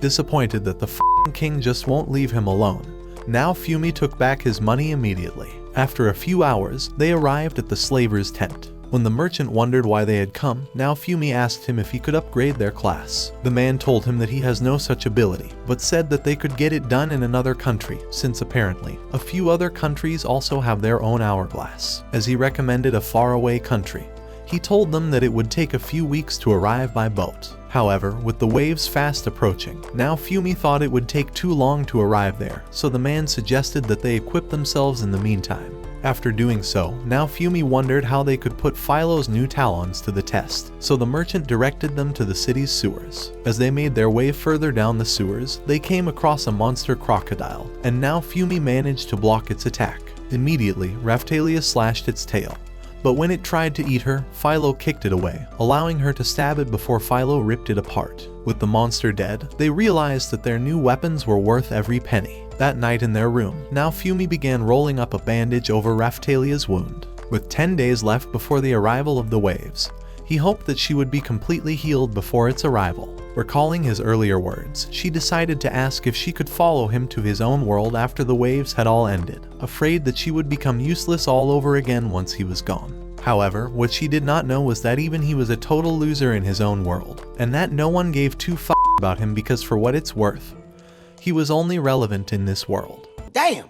As she tried telling him that she was already in love with him, Philo woke up, wondering why she was not invited for a threesome. Raphtalia tried telling her that they were only having a heart-to-heart, but she would not believe it, and demanded that they restart all over again, but Naofumi screamed at them that he was tired already. After a few days, they arrived in a devastated city, and now Fumi wondered if everyone was already dead. After arriving deep inside the city, they found only a few surviving people, and one told them that they were refugees of a war. Another man told now Fumi that a group of adventurers had formed a resistant group that led the war to take down their corrupt lord. However, their lives had only grown worse afterwards, as there was no ruler to watch over the city. Hearing his words, now Fumi realized that the leader of the adventurers must have been Itsuki. After they returned to their city, they decided to grab lunch inside a restaurant, but they soon noticed Itsuki and Ren sitting on the far side. A member of Itsuki's team told him that they received a request from the Adventurers Guild to eliminate a town lord that had placed heavy taxes on his people, so he could form an army of his own. When Itsuki agreed to carry out the request, now Fumi accidentally spat his drink at Philo, taking Itsuki for a useless moron. Realizing he was probably laughing at them, Itsuki and Ren arrived at his table, but now Fumi told him that he looks worse than a clown. Itsuki said that a stranger has been impersonating them and stealing their jobs, and for some reason, he thought that now Fumi was the impersonator. Now Fumi was having none of their bullshit, and began asking Itsuki why he abandoned the devastated city after getting rid of their lord. While feeding them, he had asked the survivors why their city had turned worse than before. So a man had told him that the resistant army that eliminated their corrupt lord had turned even worse, and had doubled the taxes without caring for the people. Now Fumi told Itsuki that his attempt to create equality in their city had only made everything worse, and told Ren that the dragon he slayed had caused an epidemic that killed several villagers because he failed to incinerate it. He told them that he helped them to do their job, and said that their recklessness had made a lot of lives to be lost. Having no further desire to waste his spit, he began to leave, and even when Itsuki told him that he doesn't believe anything he said, he merely ignored him. That evening, as they were about leaving the smith's shop, the young warriors appeared before them, and the leader told now Fumi that they managed to save up all the money he asked for. So he gave him the item as agreed, but told them to buy better weapons with the money they earned. As he accepted them into his team, the system revealed all their stats, but he threatened to kick them out if they snitched on him. With the next waves only 24 hours away, he suggested that they begin plotting a strategy for the battle. By the following day, they were all ready for the war, and now Fumi had stuck up enough medicine to be used for the wounded. As he wore Raphtalia a custom-made bracelet, he told her that it was imbued with a spell that would boost her mana generation, so she told him she likes it. When Philo grew jealous and demanded for her own gift, now Fumi wore her a special hairpin, telling her that it would increase her agility. As she grew excited, she transformed into the bird, and now Fumi thought it looked perfect on her. At that moment, the time began counting down, and they vanished instantly. As they arrived in a new village, they realized that the waves had already invaded the place. But 2 knights slayed a monster before it could end a villager. As they began to think the battle was over, a monster lizard appeared and tried to eat them, but was knocked aside, and Raphtalia sliced it before Philo bashed it with kicks, killing it in that instant. Just then, they noticed an older lady kicking and bashing the monsters. When she was done, she thanked now Fumi for saving her life, and he remembered that he had revived her with his healing potion. As she kicked another monster, she told them that she was an adventurer and said that killing them was basically a cakewalk. When now Fumi wondered how much longer they would have to keep fighting, the lead knight suggested that he finds a way to destroy the waves before the entire village was destroyed. As now Fumi and the girls began running towards the portals, they spotted a ghost ship. At the same time, Itsuki and the girl eliminated the surrounding monsters. When now Fumi demanded to know where the others were fighting, Itsuki told him that they were on the ghost ship, so Philo immediately flew onto the ship, and flew even higher so they would have a better view of everyone. Before their eyes, Ren sliced the skull captain, but it returned to life and started fighting again. As Ren and Motoyasu backed into each other, Ren suggested they eliminate the skull captain first. Before they knew it, now Fumi appeared before them, but Motoyasu was not impressed, and told him to scram. Ignoring his useless face, now Fumi told them that the only way to stop the monsters from reappearing was by ending the waves. By instinct, he blocked the captain and pushed it off, saying that they were supposed to fight together and not separately. Just then, the Kraken attacked him, but he managed to shield himself, telling them to quit thinking about shit. But as he let out those words, Ren and Motoyasu started bickering again. As now Fumi checked the captain's stats, he wondered how he could lure out the Soul Eater without killing the zombie. At that moment, he noticed the zombie's shadow, and told Raphtalia to cast her light magic on it. So Raphtalia began casting the spell, and as a bright light revealed the shadows, now Fumi told her to kill it, so she stabbed it without hesitating. Immediately, a spirit flame rose towards the sky, and Ren swiftly stabbed another shadow as more spirit flames rose high over the ship, and they soon realized that they were surrounded by the Soul Eaters. Before their eyes, the spirits rose towards the sky and united as a dimensional Soul Eater. At the sight of this, everyone wondered if they could actually kill it. Immediately, Ren, Itsuki, and Madoyasu unleashed a powerful combo at the beast, but it was unscathed. Realizing they were hopeless, now Fumi told Philo to cast her wind magic, so she managed to knock it with a tornado. Even so, the Soul Eater remained unfazed and began to prepare an attack of its own. Afraid its attack would be lethal, Ren and Madoyasu began charging towards it, but now Fumi thought it was a shit idea and protected Raphtalia and Philo from the mighty blast that rocked the ship. As it prepared an even greater blast that was sure to annihilate them all, Philo activated a new power and started bashing it from side to side, and drawing its attention elsewhere, she caused it to lose its aim entirely. At once, Raphtalia tried slaying it, and Philo began smashing it, narrowly escaping its jaws each time. Seeing as the monster's life was decreasing, now Fumi thought they may have a chance at defeating it, but was afraid that the village would be destroyed before it was even over. Desperate to eliminate it, now Fumi told Raphtalia that he would unleash his rage shield, in hopes of taking it down at once. So she reminded him that she was his sword, and said that she was willing to follow him to the very ends of the earth. At that moment, he summoned his rage shield, and the energy from the light began to consume him. Inside his consciousness, he realized that the dragon's soul was alive in his shield, and as a grow-up skill was activated, his shield and armor upgraded as he began to burn with the dragon's rage. When the other heroes noticed his new power, they wondered if he met up with the devil or some dark spirit.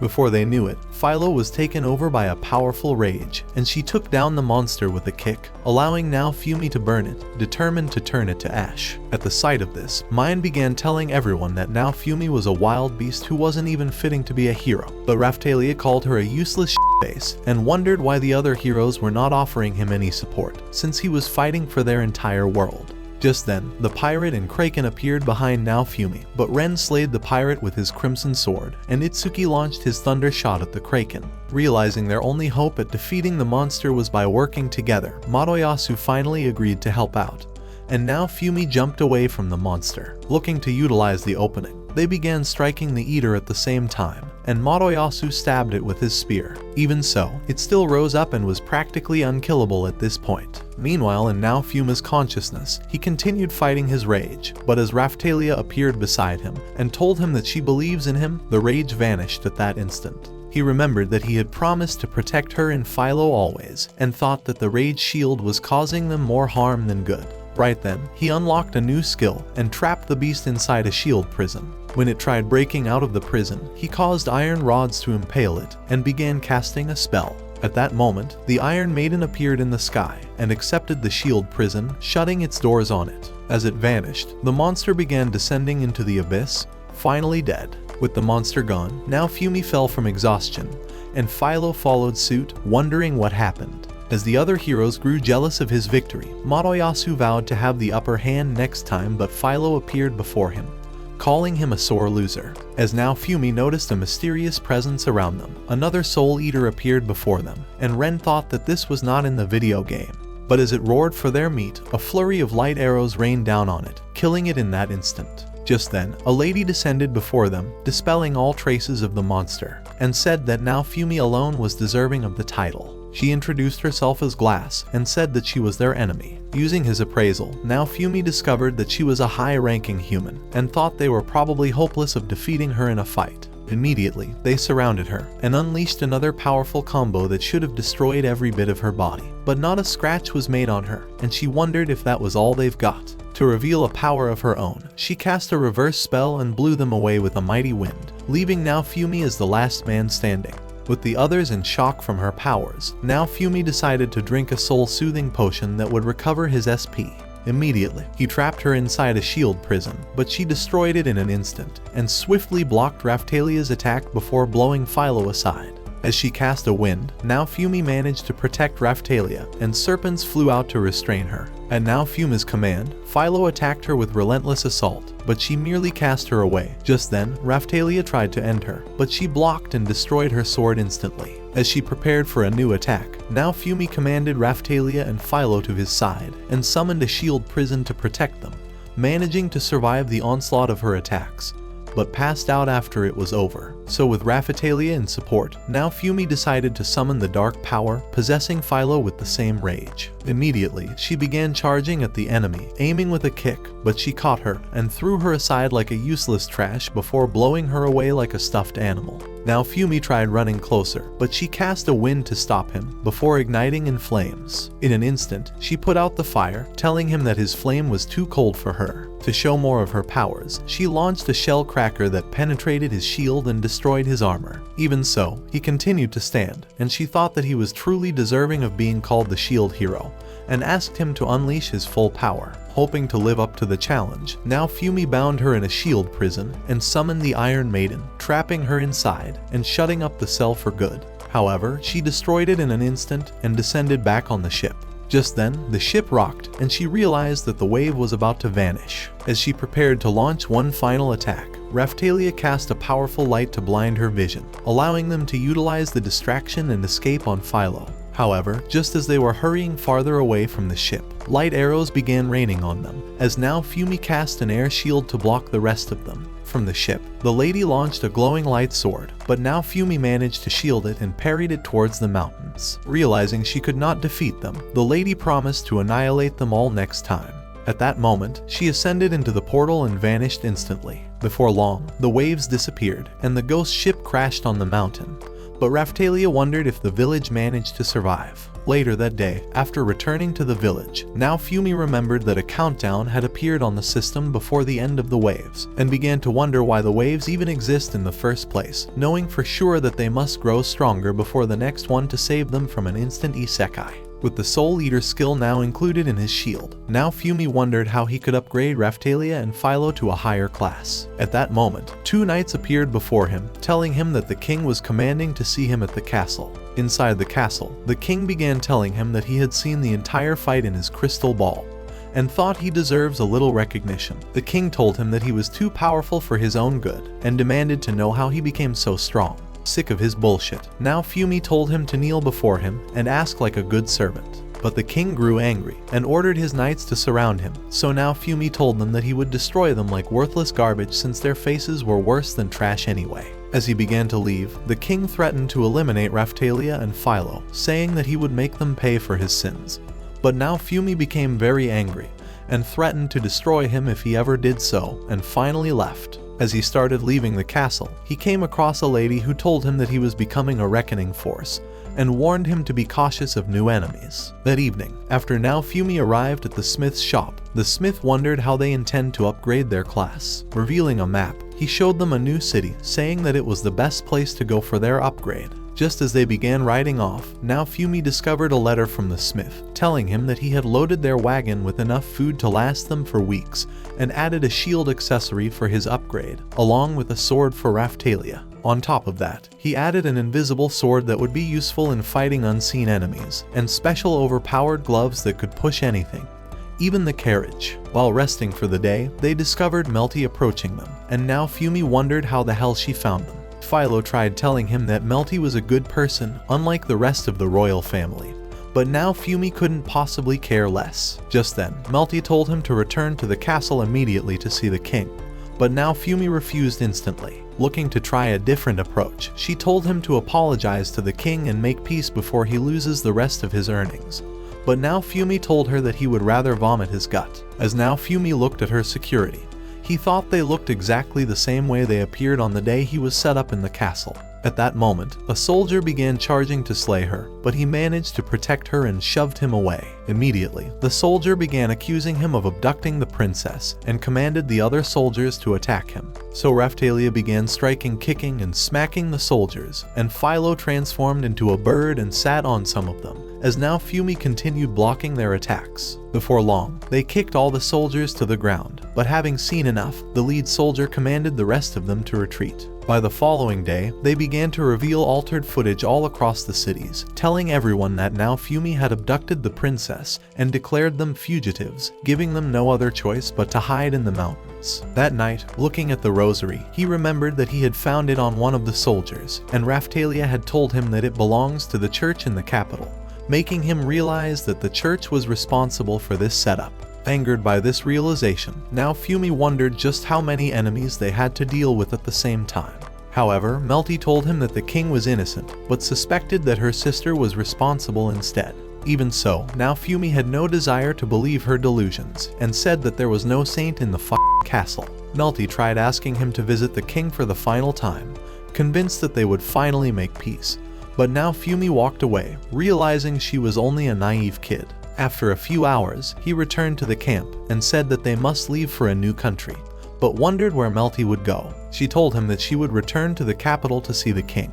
But now Fumi told her that it was the worst possible idea she could ever have, as she would be killed instantly. He told her that she could only be safe by his side, and promised to protect her in the meantime. So the next day, they abandoned their wagon and began traveling over the mountains. That evening, as they decided to rest, Raphtalia asked now Fumi why he had chosen a different country than earlier agreed upon. So he told her that it was heavily protected and thought it would be a much safer place for them to hide. That night, now Fumi decided to ask Melty why he's never heard of her mother. Melty told him that she was the queen of another country, and was a superior ruler over the king who married into her royal family. Realizing that even the king was a useless fake-ass opportunist, now Fumi began laughing at him. Just then, he sensed a presence over the mountains, so they started walking again. After arriving at a dead end, they realized that several soldiers were already waiting on top of the mountain, so now Fumi suggested that they take a different path. But as they returned, a rock crumbled, and Melty nearly fell off, but now Fumi caught her instantly. Unluckily, the soldiers discovered their whereabouts, so they began running towards the edge of the mountain. As they arrived at the cliff, now Fumi discovered that it was a dead end. Just then, Itsuki appeared before them, and told now Fumi to release Melty, but he told her that he never abducted her in the first place. When Moroyasu said that it was a big-ass lie, Melty began telling them that she had asked now Fumi to protect her after realizing there was a plot to kill her, and asked that they unite as a team.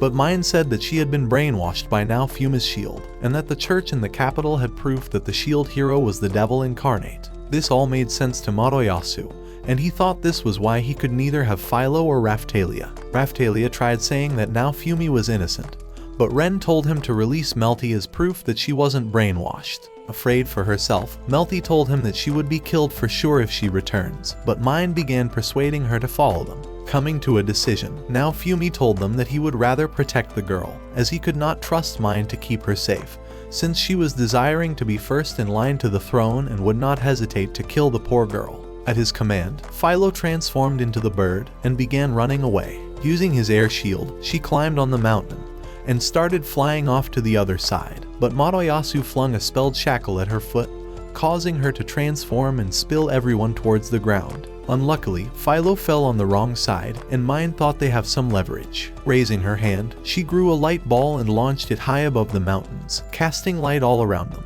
With Philo far off and the heroes arriving, now Fumi realized they had nowhere to run. As Moroyasu held onto Philo like a worthless, disgusting perv, he said that he asked an alchemist to make the shackle specifically for her so she would remain an angel forever. Melty began casting a spell and narrowly missed him with her blast, telling him that she would fry his face in her next attempt. But Mine launched a flaming ball that now Fumi managed to block. At the sight of this, Itsuki wondered why she was trying to eliminate her own sister, but Mine said that Melty has a death wish, and she intends to grant it. So she continued launching more fireballs, and immediately drank a potion to increase her powers, and fired flaming bullets relentlessly. Raphtalia told now Fumi that she has a plan to rescue Philo, so now Fumi offered to make a distraction, and summoned his rage shield at that instant. As now Fumi began to burn with the fiery power, Mine commanded her soldiers to attack at once, so they launched arrows at him, but he blocked with his shield. As Mine prepared a mighty flaming ball to eliminate them, Raphtalia appeared from behind and stabbed her with the invisible sword, causing it to vanish, and Philo knocked the disgusting perv with a mighty punch. At the commander's order, the soldiers started charging towards now Fumi, but his flames exploded with a mighty force, destroying the mountain around them. After the smoke cleared, now Fumi told Ren to open his useless eyes to understand the setup, and tossed the rosary at his feet before leaving. Later that night, after now Fumi unlocked Philo's shackle, they noticed a stranger beside them, and realized that she had appeared at the village during now Fumi's animal race with Moroyasu. Before Raphtalia could draw her sword, Melty told her that the stranger works for the queen. The stranger told now Fumi that she was happy to see him again, and he remembered that she was the lady he came across in the castle. She told him that he must see the queen immediately before the situation grew worse, and said that only the queen could restore peace to the country. So now Fumi decided to look at a map, wondering how far away the queen's city was. Before long, Raphtalia sensed a terrible smell, and they wondered where it was from, but did not realize that Mine was starting to burn the entire forest in a desperate attempt to smoke them out. At her command, her soldiers fired flaming arrows farther into the forest, hoping to make now Fumi take the blame for it. At the same time in the forest, now Fumi and the girls watched the fire from a distance, and they finally realized that the ugly psycho must be responsible for it. So now Fumi suggested that they leave before the fires spread to them.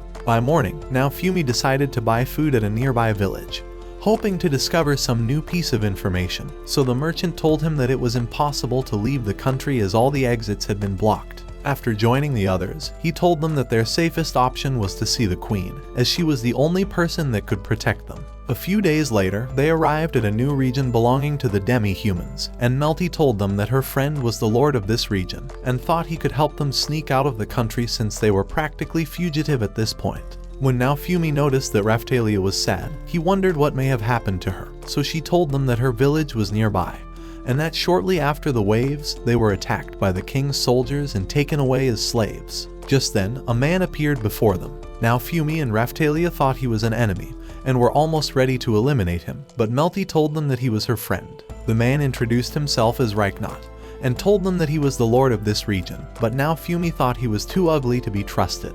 Isekai'd told them that the area wasn't safe, and invited them over to his mansion for better security. Inside his mansion, he told them that Mine had offered a huge reward for their execution, and told them to rest for as long as they want. However, as they started having dinner, now Fumi told them that they must leave by morning before they were discovered. With several soldiers looking for them, he knew it was only a matter of time before their whereabouts was exposed. When they arrived inside the room, now Fumi watched the windows, afraid they would be surrounded while resting. So Raphtalia promised to keep watch in the meantime and asked him to get some rest, but Melty was angry that he had been ignoring her. Hoping to cheer her up, Philo suggested that they take a walk around the mansion. Meanwhile at the capital, the king discovered that Melty was yet to be found and commanded his army to turn the entire country upside down and search for her. As they left, Mine told the king that she would rescue her sister and return her home safely, but he had no idea that she was the devil incarnate. At Isekai'd's mansion, with everyone else asleep, Melty decided to ask now Fumi if running far away was her best choice, as she had several duties to attend to and was afraid of becoming the world's most useless princess. However, now Fumi told her that her survival was more important, as nothing else would matter if she was dead. As he took over night duty, he noticed that Raphtalia was having a nightmare and tried soothing her. He remembered that she used to have nightmares when she was younger and wondered if she was having the same nightmare. The following morning, they realized that Isekai'd had been arrested by the king's army. Immediately, a maid told them that they must run away at once, as Isekai'd was discovered to have housed them. So they began running down the hall, with the soldiers looking for them. As two soldiers burst inside the kitchens, they demanded to know where now Fumi was hiding, but the maid pretended to know nothing.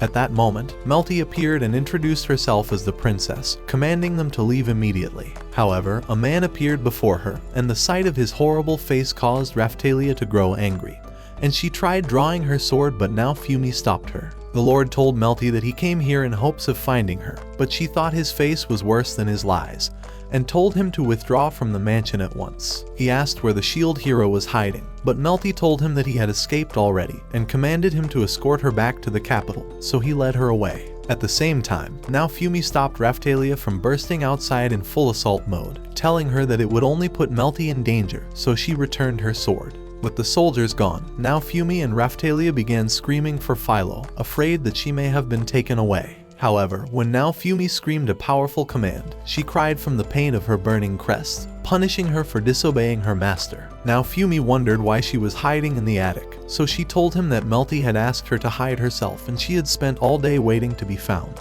After she discovered that Melty had been taken away, she tried hurrying to her rescue, but Raphtalia stopped her, afraid they would be putting her in more danger. Philo wondered if they would abandon her, but now Fumi told them that he already promised to protect her and intends to keep to his promise. That night, as they prepared for their rescue mission, Raphtalia remembered that she was taken away as a slave a few years ago and grew afraid at the memory. When now Fumi realized this, he wondered if she would stay behind while they rescue Melty, but she told him that she intends to confront her past. Just then, they discovered that the demi-humans were trying to invade the Lord's mansion, desperate to free Isekai'd. Now Fumi thought this was the perfect distraction, and suggested sneaking into the mansion, so Philo began rushing up the mountain. Meanwhile in the mansion, the Lord demanded to know where now Fumi was hiding, but Melty told him that she had no idea. The Lord thought she was making it up, and decided to ask Isekai'd for now Fumi's whereabouts, but he told him to kiss his white ass and got punched in the gut. The Lord told Melty that it was his sacred duty to punish her for taking sides with now Fumi, as he was considered to be the devil himself,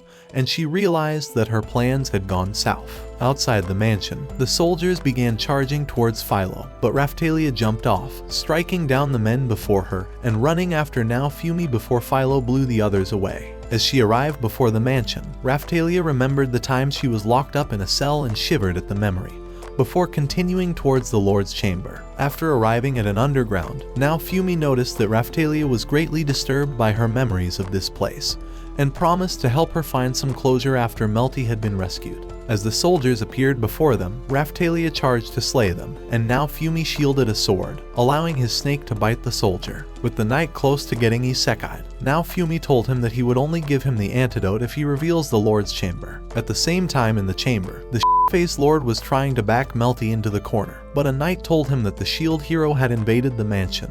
Just then, Philo burst through the wall, knocking him away, and Raphtalia appeared for support. Thinking she was safe already, Melty tried hurrying to them, but the Lord caught her and threatened to slice her head off. However, now Fumi appeared at that moment, separating them with a shield, so Philo kicked him away. And now Fumi gave the knight his antidote. Seeing everyone, Melty tried playing tough kid and asked why they came to save her. So now Fumi told her that he could never abandon her since he already promised to keep her safe. Realizing they definitely saved her from the ugly ass perv, she decided to thank them for the rescue. As the Lord drew his whip, threatening to execute them all, Raphtalia began approaching him with all defiance. Desperate to keep her away, he struck her with the whip, but she was unfazed and received every single lash without even a grunt before slashing off his whip, as he fell like a useless coward. As she pointed her sword at his face, he begged her to spare his life, but she told him that he deserves worse than death for executing all her friends. Hearing her words, he realized that she was one of his prisoners. As she grew angry at the sight of his horrible face, she tried to end him, but he started begging for her forgiveness. When she looked ready to cut him like a piece of meat, now Fumi told her that killing him would not return her dead friends to life, and said that she was better off letting go of the past, so she lowered her sword. However, the Lord thought he could utilize her weakness and drew his own sword. Realizing he could not overpower her, he ruffled her wound and knocked off her sword, narrowly missing her. But she grabbed her invisible sword and impaled his heart. Even so, he kicked her to the floor, saying that her kind deserved to be killed. Just then, he slipped on his whip and broke outside the window, falling to his doom. At that moment, they thought he had entered Nirvana, and Raphtalia blamed herself for his death. But now Fumi told her that he was already booked for his own Isekai anime. When Isekai'd appeared, happy to see everyone alive, Melty decided to heal his wound, and he suggested that they run away immediately. But now Fumi told him that they have an unfinished business. Before long, they returned to the underground chamber, and Raphtalia told them that she was imprisoned in the cells along with her friends, and only managed to survive. Now Fumi thought the memories would be overwhelming, and suggested that they leave immediately, but she refused and started heading inside. She remembered that after the waves destroyed her village, she had riled for support to build back their homes, but the king's soldiers had ambushed them and taken her away as a prisoner, bringing them into this underground cells. As they walked through the chamber, they arrived at her former cell, and Raphtalia remembered that the ugly lord had enjoyed beating her up like a worthless trash. But one day, she was forced to leave her friend Rifana after getting sold off to a slave merchant. The memories made her sad, and she knelt before the cell. At that moment, they realized that one slave was still trapped inside a cell, so now Fumi unlocked it to free the child. However, they soon discovered that another kid was locked up in another cell, so after freeing her, Melty began to heal her with magic. Before long, one more slave was discovered. After arriving inside his cell, Raphtalia realized that he was her old friend Keel. Happy to see him alive, she immediately freed him. But he had no more memories of her, so she introduced herself and reminded him that she saved him once from drowning. At this realization, he was happy to see her alive, having feared that she was already dead, and she held him close to her. She told him that she was now a fighter for the shield hero, and that they came together to rescue him. Now Fumi asked to see his wound, and began to heal his injury, making him realize that he was truly the shield hero. Up until this moment, the shield hero had merely been a fairy tale to him, so he was excited to see him before his eyes. However, when he told Raphtalia that Rafana would have loved to see him, she realized that Rafana may be dead already, and hurried off to her cell. When she arrived, she began to cry at the sight of her skeleton, sad that she could not see her one final time. To make her feel better, now Fumi suggested that they offer her a befitting burial, but Raphtalia told him that she feels guilty for her death as she was too weak to protect her friends. Teal began telling her that she was special, and that he was only alive because she returned to rescue him.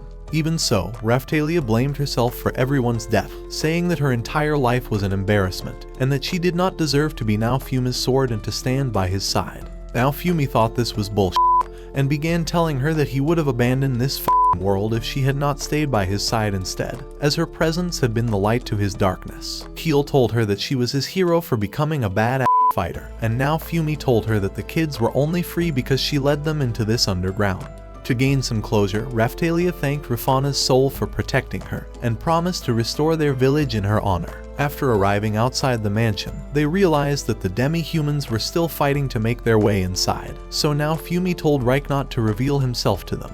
But at that moment, they realized that the disgusting lord was still alive. Before their eyes, he began casting a spell to release a powerful monster that was sealed away by the previous heroes. Immediately, the ground began to open, and the lord commanded the monster to attack everyone in sight. As the dinosaur emerged, the lord thought this was his lucky day, but was trampled instantly, and the roar from the monster unleashed a mighty wind. When the monster began to destroy the mansion, now Fumi realized that they couldn't possibly fight it, and suggested that they run away, so they took off. As they hid behind a new building, hoping they would not be found, the dinosaur appeared before them, and they wondered how it found them. Ready to take it on, Philo began charging towards it, and struck it with a kick, so now Fumi prepared his shield for support. As Philo flew over the monster, it followed after her, and Melty told now Fumi that the beast was drawn to the dragon remnant inside her belly. At the same time, Philo bumped into the dinosaur, and now Fumi realized they could actually lure the monster out of the city. When he was worried about the freed slaves, Reichnot promised to protect them and to take them back to his region.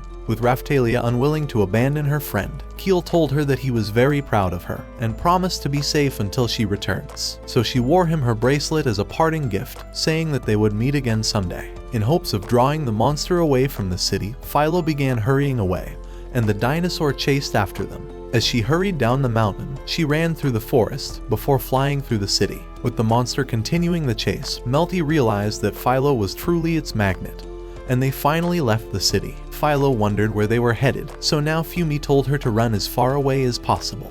As they began running out of the forest, the monster continued chasing them, destroying the trees before it. Finally out of the forest, now Fumi told them to prepare for battle. Just then, the dinosaur charged out of the forest, and now Fumi cast an air shield before them, but it bumped into the shield and successfully destroyed it. Immediately, Philo bumped into it, and as she charged once more, she kicked it from the bottom, and Melty launched a blast, but it was unscathed. Hoping to land a killer blow, Raphtalia rushed forward and slashed it, but could not even make a cut. Desperate to give it her best shot, Philo asked for now Fumi to back her up, and flew towards the monster, smacking into it, and using the shield for support, she flew high, and using another shield, she landed a blow that barely moved the monster. Eager to prove herself, Raphtalia charged at it. With a single stump, it caused the ground to erupt, but Raphtalia ran through the destruction. But now Fumi was wiped by its tail. With the monster before his eyes, he decided to unleash his rage shield, but a voice stopped him. Melty told him that a mysterious being had cast them into a magic field, and now Fumi thought they were trapped for good. Just then, several Philolials started running outside the forest to surround the dinosaur, and now Fumi wondered what the hell was happening. With the monster unrelenting, now Fumi tried activating his rage shield, but the mysterious voice warned him to be patient. As he demanded to know who it was, a large bird flew out of the water and landed before them. At the sight of it, they realized that it was the Philolial queen. She told them to step back, willing to take on the beast, and asked it to leave immediately. However, it thought violence was the way, and began rushing towards her, but she merely kicked it, shocking everyone by her great power, and the beast stumbled back. As it unleashed a flame, the queen thought it was too weak and blocked it with a spell, but the force of the flame nearly blew everyone away. Ready to end it, the queen flashed past the dinosaur, killing it in that instant. With the monster dead, the queen told Naofumi that she wishes to speak with him, and immediately transformed into her humanoid form. She introduced herself as Fitoria, and told them that she is the queen of all the Philolials. After they introduced themselves to her, Naofumi asked her why she wishes to speak with him, so she suggested they leave for a suitable place. Naofumi told her that he would only leave after claiming his prize. Realizing he intends to claim a piece of the dinosaur, the queen told him that upgrading his skill with beast materials was a bad idea, as she could sense the curse powers inside his shield. Naofumi told her that these powers were saving him from getting his ass kicked, and put a piece of the monster inside his shield, activating a new skill instantly. Before long, they appeared in an old devastated city, and Fitoria told them that the former heroes lived here a few centuries ago, and had taken it for her new home. Since it was halfway across the world, Naofumi thought they would be safer here, and suggested getting some rest before offering to make dinner. However, that night, as they tried to eat, they found several Philolials before them, hungry for a taste of the soup, until eventually Naofumi agreed to make more for them. After the dinner, Fitoria told Naofumi that it was time to talk. As they began to stroll, she asked to know how the dinosaur was freed. But Naofumi was surprised by her words, and wondered why she came to their rescue in the first place if she didn't know already. She told him that she heard a new queen candidate was nearby and grew curious to meet her. Naofumi thought this candidate was Philo, and decided to ask why Philo was growing differently from the other Philolials. Fitoria told him that it was only possible because she was being raised by a hero. She told him that she was disappointed at all the heroes, having watched them squabble like useless losers. Naofumi tried telling her that everyone hates him even when he didn't do shit, but she told him to make peace with them, as the heroes were meant to be peaceful with each other. As they sat on a rooftop, she told him that the waves were appearing in other countries, and wondered why they were not defending them. Naofumi was shocked at this discovery, realizing that the waves also appear in other parts of the world. She told him that the heroes were originally meant to be summoned to other countries whenever the waves appear, but Naofumi was only hearing this for the first time. Fitoria told him that although she has no love for humans, she defends other parts of the world in honor of her hero. However, she couldn't keep defending the world on her own, and said that she needs the help of the heroes before the weight became too much to bear. Meanwhile, in the capital, Ren and Itsuki discovered a hidden passage inside the church, and thought some crucial secrets were being hidden here, having followed Naofumi's clue. Shortly, they arrived at an archive, and began to search for more clues. At the same time, Fitoria continued persuading Naofumi to make peace with the other heroes, saying that it was the only way to protect the world. Unwilling to change his mind, Naofumi told her that the other heroes hate his guts and have been trying to get rid of him from the start. Even so, Fitoria told him that heroes were never meant to be enemies, but Naofumi thought she was becoming annoying. Realizing his mind was made up, Fitoria told him that she has no other choice but to save the world by eliminating every one of them. So the following day, while they were having breakfast, Fitoria appeared before them, and trapped Melty inside a wind prison. When they wondered if she had lost her mind or something, she told them that she wishes to keep Melty as her hostage. Naofumi demanded to know what she wants, so she told him to reconcile with the others. However, Naofumi told her that he would not change his mind no matter how many times she tried to persuade him, and thought that her obsession to see them reconciled was becoming very annoying. She told him that he was giving her no other choice but to eliminate them all, so that New Heroes Country, and Raphtalia and Melty thanked her for the new wagon, as Philo claiming it as her own. Naofumi asked if another hero was close, so Fitoria told him that she could sense only one nearby, and asked him to protect Philo. As she waved them off, she grew sad at the thought of returning to her lonely, boring, useless, dejected life. After arriving outside the city, Raphtalia began to wonder how they would sneak inside and cross the border into a new country. Melty thought they were better off taking a detour, afraid that their discovery would only lead to chaos. However, Naofumi remembered that he had promised Fitoria he would make peace with the others, and told them that they must continue towards the checkpoint, hoping that Ren or Itsuki would be the hero inside the city, and thinking he just might be able to convince them that the princess set him up. As they began approaching the checkpoint, they found Motoyasu and several knights waiting for them. And Naofumi wondered why his ugly ass face was the one here, but knew that it was too late to turn around. At the checkpoint, Naofumi began telling the ugly, worthless loser that they had no intentions of fighting, but merely wished to be allowed through the gate. However, Motoyasu grew angry at his words, and struck with his spear, calling him the devil, and accused him of brainwashing Philo and Raphtalia with his shield. Now Fumi tried calling it bullshit, but he struck him with his spear. Now Fumi told him that he has no intentions of fighting him, but Moroyasu called him the demon he was summoned to destroy. Immediately, he unleashed a meteor thrust, but now Fumi shielded it, and the force nearly blew the girls away. However, when the dust cleared, now Fumi was still standing, and Moroyasu thought he was truly the devil for being so powerful. Now Fumi wondered why he was too stubborn to listen to anything he said, but Moroyasu blamed him for betraying the others and tried to split him in half. But now Fumi knocked off his spear and dodged a jab, realizing at once that Moroyasu truly intends to kill him. Moroyasu told him that he was bent on avenging Ren and Itsuki's death even if it meant living forever as the only surviving hero, and now Fumi was shocked by this discovery. Moroyasu said that he had come to avenge their deaths and would only leave after ripping off now Fumi's head like a f***ing doll. When Melty wondered how they died, the useless, ugly, hopeless moron accused now Fumi of brainwashing her, saying that it was the reason why she had no memories of it. Now Fumi told him that he was innocent and asked him to open his f***ing useless eyes, but mine appeared at that moment, saying that a priest from the church had spotted him releasing a sealed monster into the town and killing the heroes while they were distracted. At that moment, now Fumi realized that Mine may have eliminated the heroes, but she cast a powerful energy that surrounded them with a lightning cage. As now Fumi blocked his spear, he shoved him back and trapped him inside a shield prison, but he destroyed it instantly. At now Fumi's command, Philo tried attacking him, but Mine began casting a spell, summoning a circle of flames and raining fireballs. But Melty cast a new spell and launched a water shield to douse the flames. Immediately, Philo began charging at Moroyasu and jumped to take him down, but Mine's assistant cast a tornado that she managed to dodge,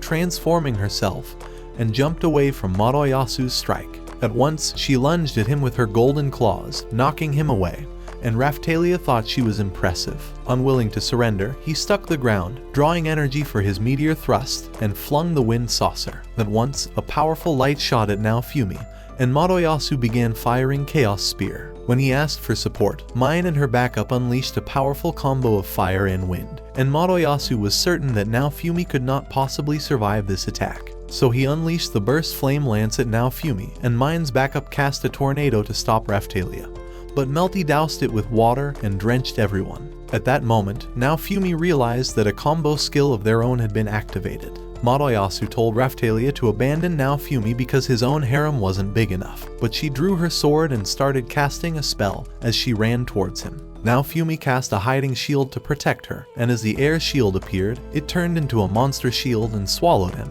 but he managed to push it away. As Moroyasu charged again, now Fumi caught his spear, allowing Philo to kick him away. With Mine in shock, Raphtalia snuck up before her and slashed her with her invisible sword, saying that now Fumi was practically unstoppable. Without hesitating, Philo and Melty started casting a spell and unleashed a combined wind and water attack that blew their enemies away and dropped them like flies. Moroyasu wondered how they were so strong, even though they had not upgraded their class. So now Fumin told him that while he was idling around and playing simp for the ugly evil psychopath Mine, they were acquiring actual skills from real battles and fighting monsters of every kind. They tried everything they could to survive, and told him to accept that he was a sore shit-faced loser. Even so, Moroyasu just didn't know when to quit, and began saying that his determination to kill now Fumi was as solid as ever, and that it was the only way to restore peace to the world.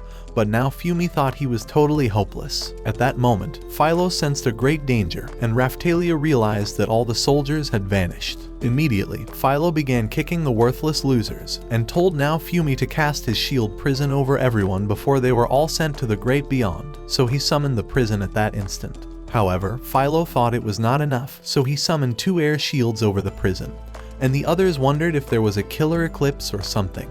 Before they knew it, a mighty flame descended on the shield with enough fire to burn their bones to dust, and they screamed, realizing this might be their end.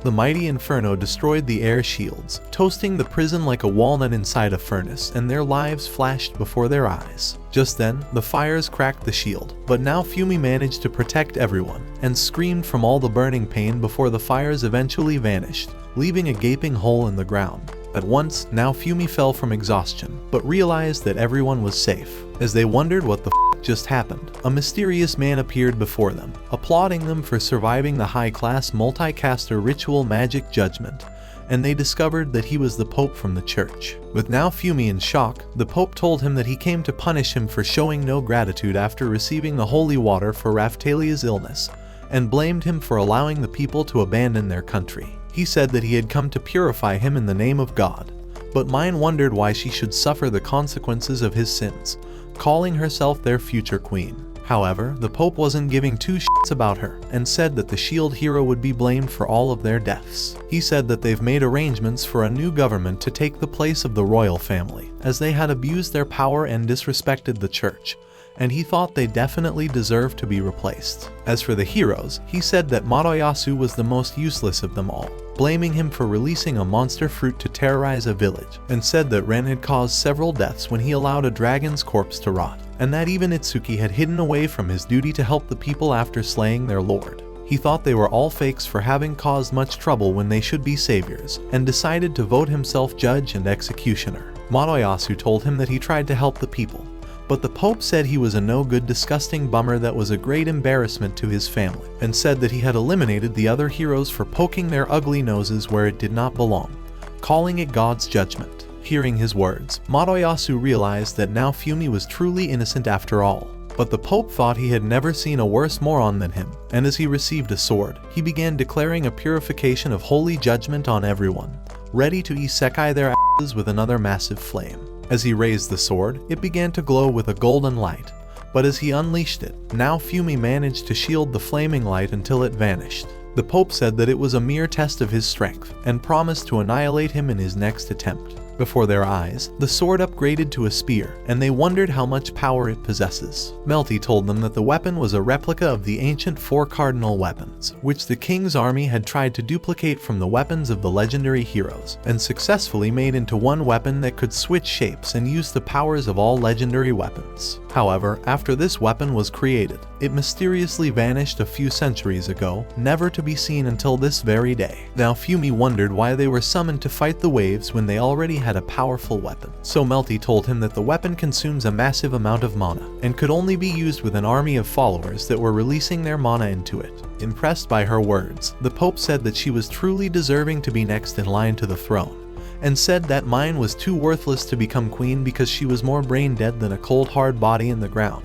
Moroyasu vowed to avenge the slain heroes and cast a lightning spear to end him, but it struck a barrier, and now Fumi realized that the only way to defeat the Pope was to take out all his supporters, because without their mana, his weapon was an empty instrument. Realizing he was too useless on his own, Moroyasu asked for now Fumi's support, and his harem began to cast another magical combo, but Philo wondered if they hid their brains at home or something. Just then, they prepared the wind and fire combo, and Moroyasu launched the combined blast at the Pope, but even this could not penetrate the barrier, and the Pope wondered if he had any other secret move. Desperate to prove himself, Moroyasu prepared a new attack, and hurled a meteor thrust on top of him, but the barrier was there to stop it.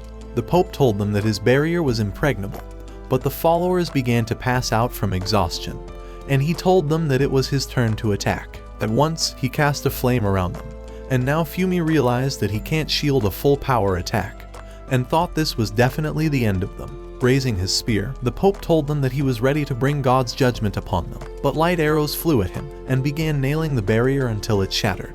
At that moment, Ren and Itsuki appeared before them, glad to have made it in time. So they slid down into the hole, and everyone was surprised to see them alive. As Ren stabbed the ground, he launched several light swords at the Pope, but could not get past the barrier, so the Pope commanded that half of his followers should focus on protecting him. Itsuki launched light arrows at the barrier, but it was indestructible. Moroyasu wondered how they were even alive, so Ren told him that when they began to investigate the church, they found a secret file in the cathedral's archive that led them to a hidden cave where they had hoped to find the replica of the cardinal weapons. However, it was only a trap from the church to annihilate them for being nosy, and they only managed to escape with the help of the shadows, who were the secret agents working for the queen. And now Fumi was surprised that they were equally spying on the others. Itsuki told now Fumi that he was set up by the church, but now Fumi wondered when he finally grew a brain to realize this, and Moroyasu said that he has bad luck for getting framed. But now Fumi thought his face was bad luck. Itsuki suggested they work together, so Ren charged at the Pope, and he cast a flame to stop him. Luckily, he jumped over it, rushing forward, and Itsuki fired a meteor shot that broke through every single layer of his wall, allowing Ren to fly high and land a meteor slash, draining all the mana in his weapon. Ren told them that the Queen's forces would soon arrive, and Itsuki told the Pope to surrender his weapon immediately. As his followers began to cower in fear, the Pope told them that they were fighting for God against the devil, and that the Queen's forces were basically irrelevant in the sight of God. So his followers began confessing their desire for him, and the heroes wondered if they had been brainwashed or something. With no other choice but to fight, Itsuki and Ren suggested that they form one unified team, but soon realized that now Fumi was making a plan of his own with his harem. Ren wondered why he was staying away from them, so now Fumi told them that he wishes to have nothing to do with them for betraying him. Madoyasu wondered if he had lost his mind, but now Fumi told him to fuck off, and said that his face looks worse than a blank map. Itsuki wondered if they could win while fighting apart, but now Fumi told him that it doesn't matter the tiniest bit as his team were survivors. Madoyasu told him that they have a higher chance of dying, and thought now Fumi's name would be dragged in the mud after his demise. Hearing his words, Raphtalia called him a useless lowlife for attacking now Fumi only a moment ago, and Philo thought he was very useless and annoying. Now Fumi began telling him that he was a worthless simp that allowed himself to be controlled by Mine and the church. Mine tried defending herself, saying that she was totally innocent of everything, but Melty said that she was no worse than the devil. Madoyasu tried saying that he was only trusting in his party member, but now Fumi said that it was even worse, because then he could not think on his own, and that he only made their situation worse. Ren and Itsuki tried asking now Fumi to cut him some slack, but he said that they were no better than even he was, and blamed Ren for slaying a dragon and allowing the rotten flesh to nearly wipe out a village because he thought this was a f***ing video game. At the same time, he blamed Itsuki for turning into a secret vigilante and abandoning a village to starve after executing their lord. Immediately, Melty cast a water shield to protect him, and he told her to do the same for Raphtalia and Philo, before telling the others that their recklessness has caused the church to take justice into their own hands. When Itsuki wondered what now Fumi had been doing for so long, Philo told them that he has been cleaning up after their mess. Now Fumi told them that they were useless and said that if it was totally up to them, they would have lost the battle to the Soul Eater in the previous wave. Just then, the Pope began calling them a disgraceful disaster, and that they all deserved to enter Nirvana at the same time.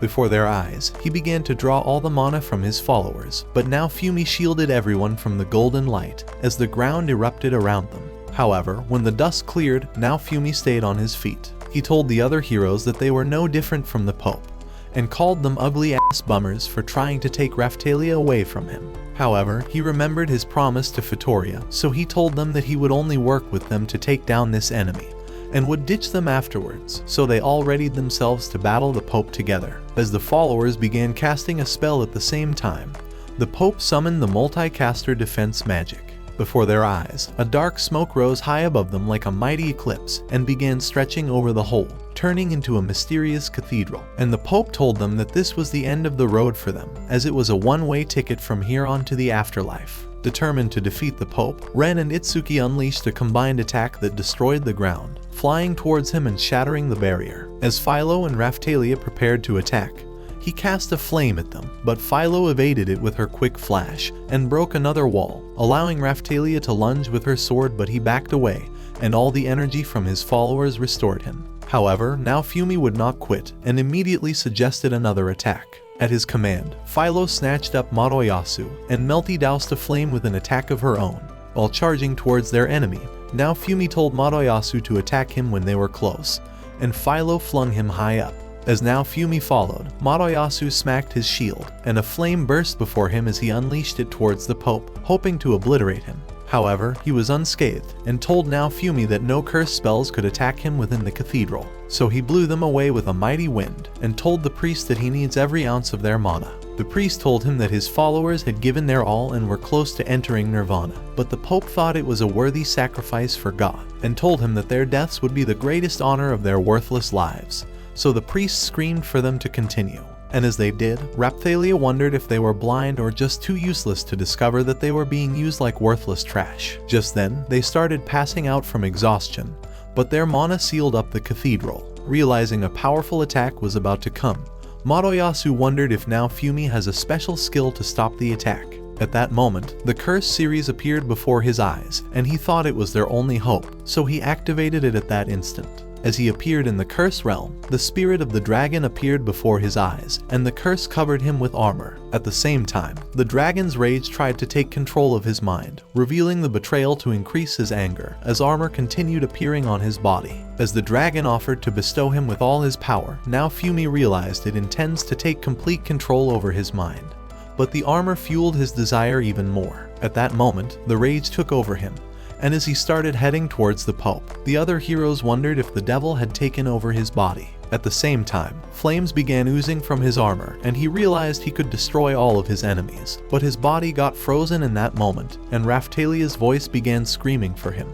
However, his anger grew worse, and he wished he could destroy her, but saw Philo instead, and her voice brought back his good memories. So as he kept seeing all the times they traveled together, the flames began extinguishing from his shield. At that moment, their spirits entered his body, and he realized they got burned while holding him back. Glad to be restored, he decided to ask for support from the other heroes, and suggested a plan. Just then, lights dispelled from the roof, as the Pope raised a sword to absorb the mana. As he began saying that their end has come, he pointed the sword and launched an energy blast, but now Fumi managed to shield it. At his command, they prepared for their attack, so Itsuki launched his thunder shot that turned into lightning, but his barrier shielded the blast. Immediately, he fired a wind arrow, and the girls supported him with their combined attack. As his barrier repelled the attacks, Philo appeared before his eyes, but he evaded her and blocked Raphtalia's sword. As he tried saying he was unkillable, Ren appeared from behind and slashed him with his meteor sword. At that moment, Mine cast an enhanced spell on Moroyasu, and he launched his airstrike javelin at the Pope. As he cast a set of shields to stop it, it destroyed them and pierced his heart, so Moroyasu thought he was wounded. Immediately, now Fumi charged with Philo, and as the Pope launched a flaming bird at them, Philo jumped over it. Together, they cast Wrath Fire spell, and as the shield sucked in the flaming bird, it sent a fire dragon at the Pope, burning him at that instant. Hoping to end him for good, they started charging towards him, but he revived from the fire. And as Moroyasu unleashed Chaos Spear, the Pope activated the State of Emptiness, blocking the attack, and sent it back to them. Immediately, Ren tried to slay him, but he blocked his strikes and blasted him away. As Moroyasu wondered how he managed to survive, the Pope began saying that he was ready to cleanse them from their sins, and transformed the staff into a bow. As he fired at the dark orb, the bright light nearly blinded their vision. Just then, his image appeared around the cathedral, launching arrows at the same time, and eventually blasting now Fumi. The sight of all the images terrified the girls, and they tried to dodge the arrows. But when now Fumi realized that Raphtalia was a target, he tried to protect her, but an arrow blasted him, and another pierced her. Even so, he tried to protect her, but as the Pope prepared a golden arrow, the Queen arrived, and cast a spell from the outside. Immediately, the ground froze up and trapped the Pope in an icicle prison, weakening the cathedral at that moment. The Pope wondered how her spell penetrated the cathedral, but now Fumi realized their opportunity and activated blood sacrifice. At that moment, his tomato sauce spilled outside, and the Pope thought he was about to die from his own curse, so he broke the ice and was ready to send him off to Nirvana. Just then, the ground opened, and a monster emerged outside, catching him in its jaws. As the Pope began screaming for help, his staff broke in half, and it consumed him at once, destroying his existence, before returning into the ground. At that moment, the cathedral began to dispel, and the Queen appeared before the followers, commanding them to surrender at once. However, now Fumi had already fallen unconscious, and the girls thought he was going to die. But the Queen promised to save him. As he wondered who she was, she told him that she's the queen of their country. A few days later, as he regained consciousness, the girls were excited to see him alive, but he wondered how he managed to survive. Later that day, as the Queen visited him, she decided to introduce herself again. But now Fumi thought her presence was irrelevant, seeing as everyone hates him anyway. Realizing he was still scarred by the memory of being set up, the Queen promised to explain everything to him. So that evening on the balcony, she began saying that Mine and the king were a useless, disgusting bunch, who betrayed the other countries by summoning all 4 heroes instead of 1. Their action had nearly caused a war, but she managed to restore peace with the other countries. However, now Fumi thought her words were irrelevant, and wondered why he has been hated from the very start. So the Queen revealed that the previous shield hero had committed atrocities, and that the sin was being taken out on him. At this realization, now Fumi revealed that he was better off heading for another country, but she promised to clear his name and announce him as a true hero. When they were finally alone, she decided to invite him to the royal castle, saying that she wishes to clear his name before the entire city, and to punish Mine and the king for their crimes. However, as Naofumi slept that night, he dreamt of their execution, and wondered if it was the right thing to do. The following day in the castle, as Naofumi came across the other moronic heroes, Motoyasu began wondering if Mine has left the city, but Itsuki thought she was preparing a special gift for their bravery. However, when they appeared before the queen, they began wondering where she was. As they realized she's been arrested along with the king, the other heroes began wondering if the queen has lost her mind. But she revealed that they were criminals, and began saying that they would be trialed for their crimes. With everyone in shock, the king began saying that she has been brainwashed by the shield hero, but she silenced him with her icicle prison, and said that it was impossible. To get the entire truth out of Mine, the queen decided to form a slave contract with her, so they began drawing a slave crest around her disgusting cannons, sealing the contract at that instant. A few minutes later, as the trial finally began, the queen started accusing Mine of working with the church to kill the heroes, but as she tried denying her claims, the crest electrocuted her body. However, she was desperate to prove her innocence, and began saying that the church tried to eliminate her with the rest of them. But the queen wasn't done, and demanded to know why she tried to kill her own sister and blame the shield hero for her death. As she tried saying it wasn't true, the crest electrocuted her again, and everyone realized she'd been lying about everything this entire time. Just then, the other heroes realized she really tried to kill Melty, having seen her with their own eyes. As the queen wondered why the king summoned all 4 heroes when they were supposed to summon only one of them, he began saying that it was the only way to save their country, and said that Naofumi was a worse criminal that deserves to be executed. At that moment, the queen decided to ask Mine if Naofumi had tried to develop plot with her on their first night. As she said that he did, the crest burned her cannons for being a terrible liar, and they all realized that Naofumi was in nonsense this entire time. With Motoyasu convinced she was telling the truth, he decided to form his own slave contract with her, and asked if Naofumi truly developed plot with her. As she tried telling the same disgusting lie, the crest burned her once again. However, the king was certain that Naofumi was sent by the devil, and began saying that he was a disaster that should be executed immediately. At that moment, the queen realized he would always hate Naofumi no matter what, and commanded for their execution. A few minutes later, the knights were ready to execute them, and Naofumi realized he had dreamt of this exact moment. As the queen commanded their immediate execution, the knights prepared to end them, but Naofumi wondered if it was the right thing to do. As Mine grew desperate, she started begging Motoyasu for his help, but he only looked away. Right then, the queen raised her hand, and the knights were ready to slash the ropes, but Mine began screaming for Naofumi to rescue her, and he thought she really meant it. So he screamed for the queen to withhold her command, and began saying that a quick execution was not enough for the low lives. But the queen was relieved by his interference. She had no desire to slay her family, so instead, she announced that her daughter's new name would be Bitch from now on, and that even the church's crest would be changed. Hearing her words, the people thought it was the right thing to do, and began throwing away the church's crest. As Naofumi began to leave the arena, the other heroes tried asking him to stay for the festival, and the queen told him to remain in the country. However, Naofumi had already made up his mind to leave, but revealed that he would fight for them when the waves arrive. As he left, Melty wondered why he didn't bid her goodbye, and thought he was a moron, but the queen nearly passed out. When Melty wondered if she was growing sick, she revealed that Naofumi saved her from hugging the ground, as she would have ended herself instead of her family. She had intentionally put up the show to make up for his humiliation, but had no true desire to end their lives. Meanwhile, Naofumi and the girls had already arrived at the gates, but the people decided to bid him goodbye, and the knights formed to honor guard as they passed through. Seeing how the others honored him, and remembering how he was nearly kicked out the last time, he decided that he would continue fighting the waves until he returns to his world. A few days later, as they arrived at the church, they discovered the crest has been changed to the symbol of the 4 cardinal heroes. Inside the church, as they decided to upgrade their class, a golden light shined on them, and the system revealed that the class upgrade process was initiated.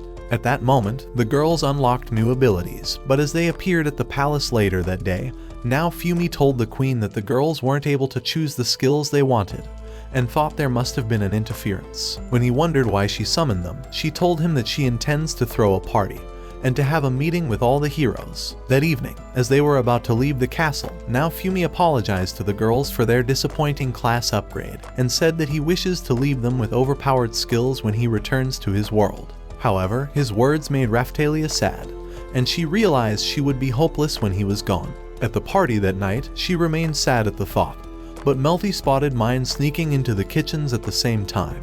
Just then, a knight slammed their table and began saying that her ugly wolf face was ruining his appetite, and that the shield hero was a disgrace to their realm. Angered by his words, Raphtalia told him to shut his filthy, disgusting mouth, and was ready to slay him at that moment. Meanwhile, in the kitchens, Mine began dripping her purple liquid into Naofumi's food, hoping to send him off to another isekai. But Melty caught her in the act, and vowed to screw her over this time.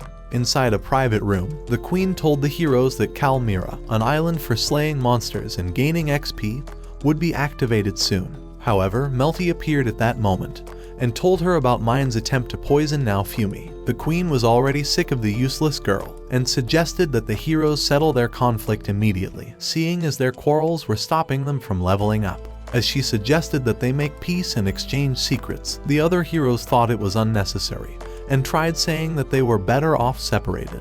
However, when the queen told them that they would be wiped out in the next waves, they realized they were running out of time. As Itsuki decided to make the first attempt, he wondered how Naofumi managed to acquire the cheat shield. Meanwhile, Raphtalia was ready to slay the shit-faced knight as he continued calling the shield hero a worthless loser. Inside the private room, Naofumi began saying that the shield was not a hidden cheat skill, but that he managed to acquire it from slaying different monsters. However, to reveal how he did so, he said that they must first reveal their own special skills. So Motoyasu decided to reveal the copy skill, saying that it clones any similar weapon he touches.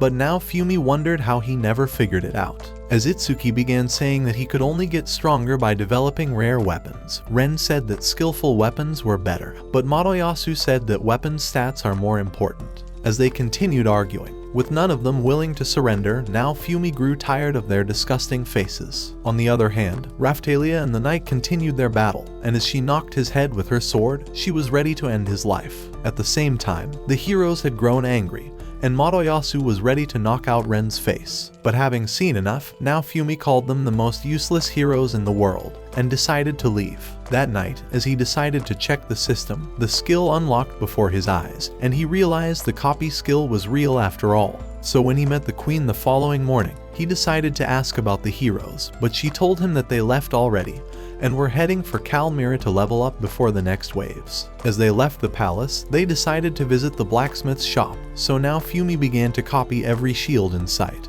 But the man thought he was trying to bankrupt him. By the time he was done, he promised to pay him back for stealing his work. But the smith knew he was a worthless, disgusting brokey that couldn't even afford his next meal. That evening, as they stopped by Raphtalia's village, she decided to pay her last respects to her dead friend. And Naofumi realized her village was a mess. He wondered if it could ever be rebuilt, and thought the rest of her clan may never return forever. As they were about to leave, Raphtalia told Naofumi to never abandon her, as she would be useless without him. So as he sensed the pain in her soul, Naofumi promised to stay with them forever, but thought he must give them a purpose before leaving. The following day, as they arrived at the shore, they discovered that the ship had not departed, and realized that they weren't late after all. A few hours later, as the ship sailed towards Kalmira, two adventurers introduced themselves as Lark and Therese. But when they realized that Raphtalia could not understand a word they said, Therese decided to use a spell translator. As she wondered if they intend to level up at Kalmira, Lark suggested they join forces and level up together.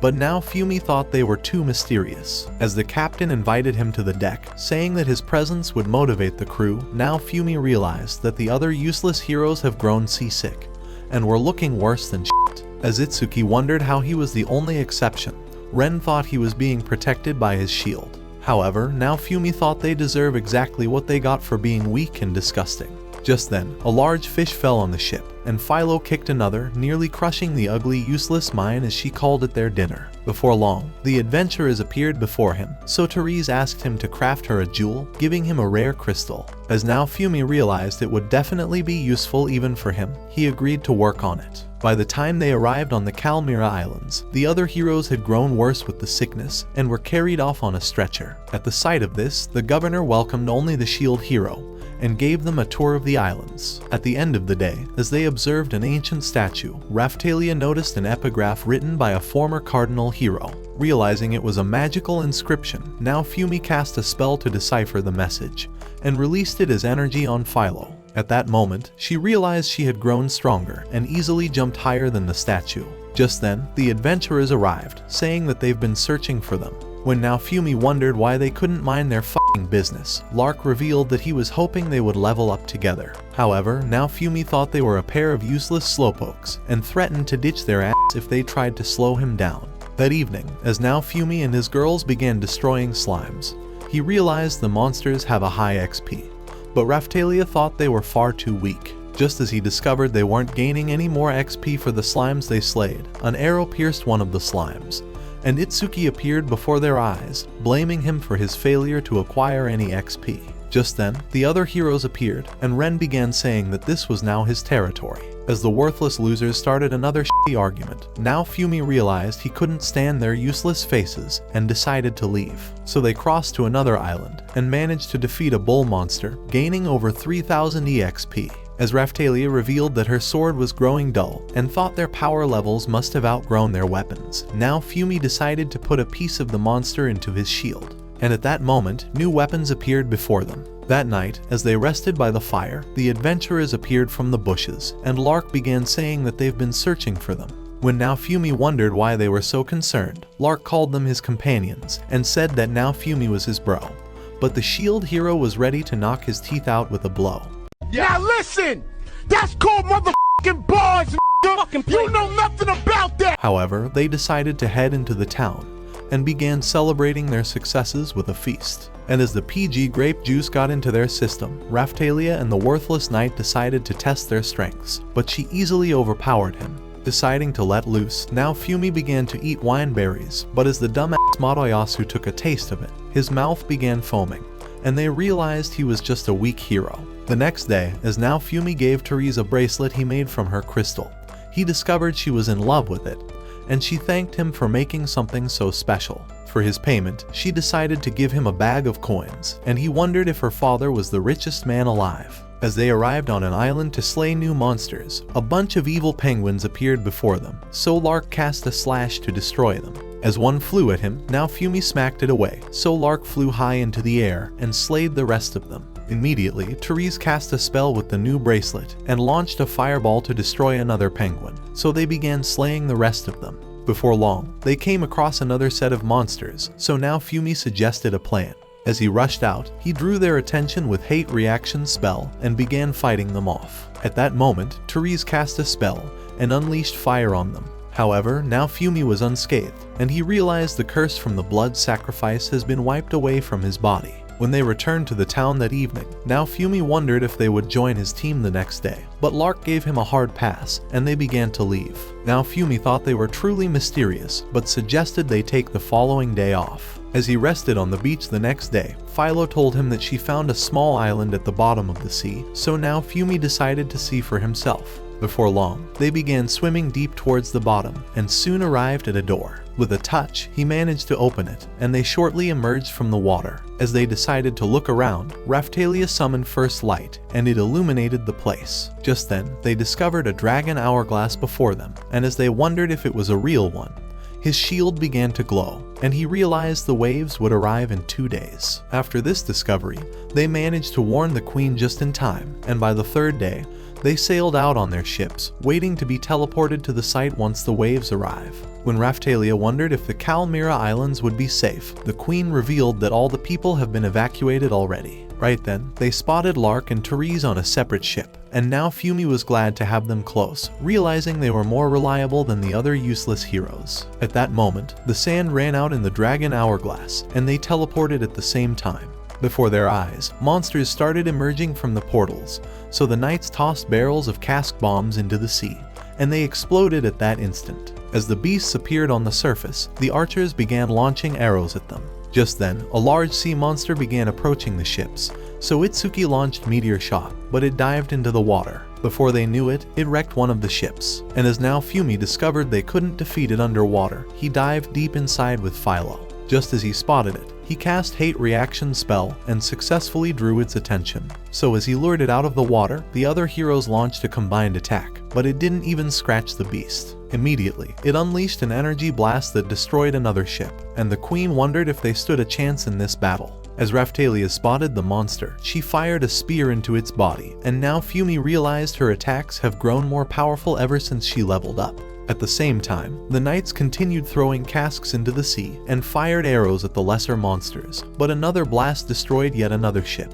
As the beasts began climbing up the ship, the men ran for their lives, but Melty cast a spell and blasted them with Aqua Shot. Right then, a monster flew at her and tried to pull her into the sea, but she managed to hold on for dear life. But as she began to fall, Lark slayed the beast and returned her to the ship. As the other monsters flew at him, he unleashed a mighty tornado that destroyed them at the same time. Immediately, now Fumi called for his help in killing the sea monster, so as he dived into the water with Philo, they flew outside, luring the monster out again. At once, Lark cast the tornado and managed to slash the monster, so Philo followed with a swift kick, and as she bounced off the rope ladder, she pierced it with a spiral strike. So it wouldn't recover, Therese unleashed Thunderstorm, and Lark cast a tornado in a combo attack, killing the monster at that instant. With the monster finally dead, the weak worthless heroes arrived, and Itsuki began saying that the special items from the slain beasts belonged to them. Hearing his words, Lark began wondering if they were truly heroes, as he thought they were weaker than his 90-year-old grandma. He thought they were definitely a joke, and blasted them away with his wind. But now Fumi managed to resist it. As he wondered if Lark has lost his mind, Lark decided to reveal that they are also heroes from an isekai, and said that they must eliminate him to save their own world. With their world close to being destroyed, Therese revealed that they could only save it if they killed him and allow the waves to destroy this world, so Lark challenged him to a battle. At the sight of this, the queen realized they are enemies, and commanded her men to eliminate them.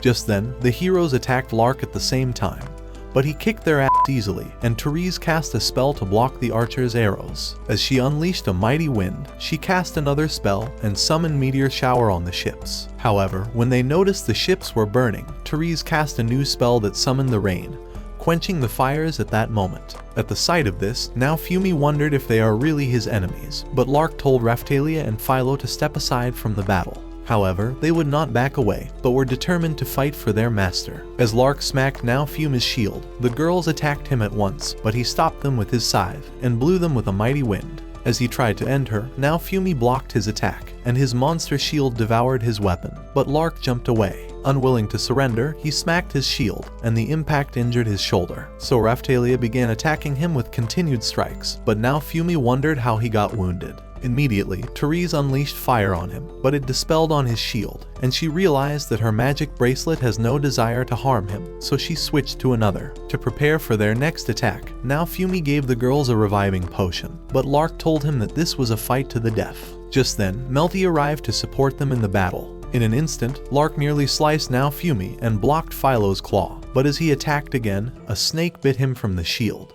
As Therese launched a fire at the snake, Melty doused it with water. At that moment, Raphtalia activated illusion magic, but as he dodged Philo's attack, an airstrike shield appeared and monsters bit his hands. Immediately, Melty and Philo unleashed a combined attack that blew him away, and another shield knocked him to the ground, allowing Raphtalia to slash his arm. Just as she tried to slay him, Therese launched a fireball at her, but now Fumi protected her just in time. However, as he discovered Lark was still standing, he realized they are both very strong, and thought they are definitely heroes from an isekai. In an instant, a light destroyed one of the ships, and glass appeared before their eyes. At the sight of her, now Fumi realized their battle was about to get worse, but wondered why she was on their side. Just then, Glass cast a spell and fanned powerful winds towards him, but as he remained on his feet, she unleashed Shellcracker, but he resisted her attack. As she noticed his shield, she told her men that he wasn't even using his full powers, and said that she was impressed with his new strength. However, she thought this was exactly why he must be killed, and prepared herself for another attack.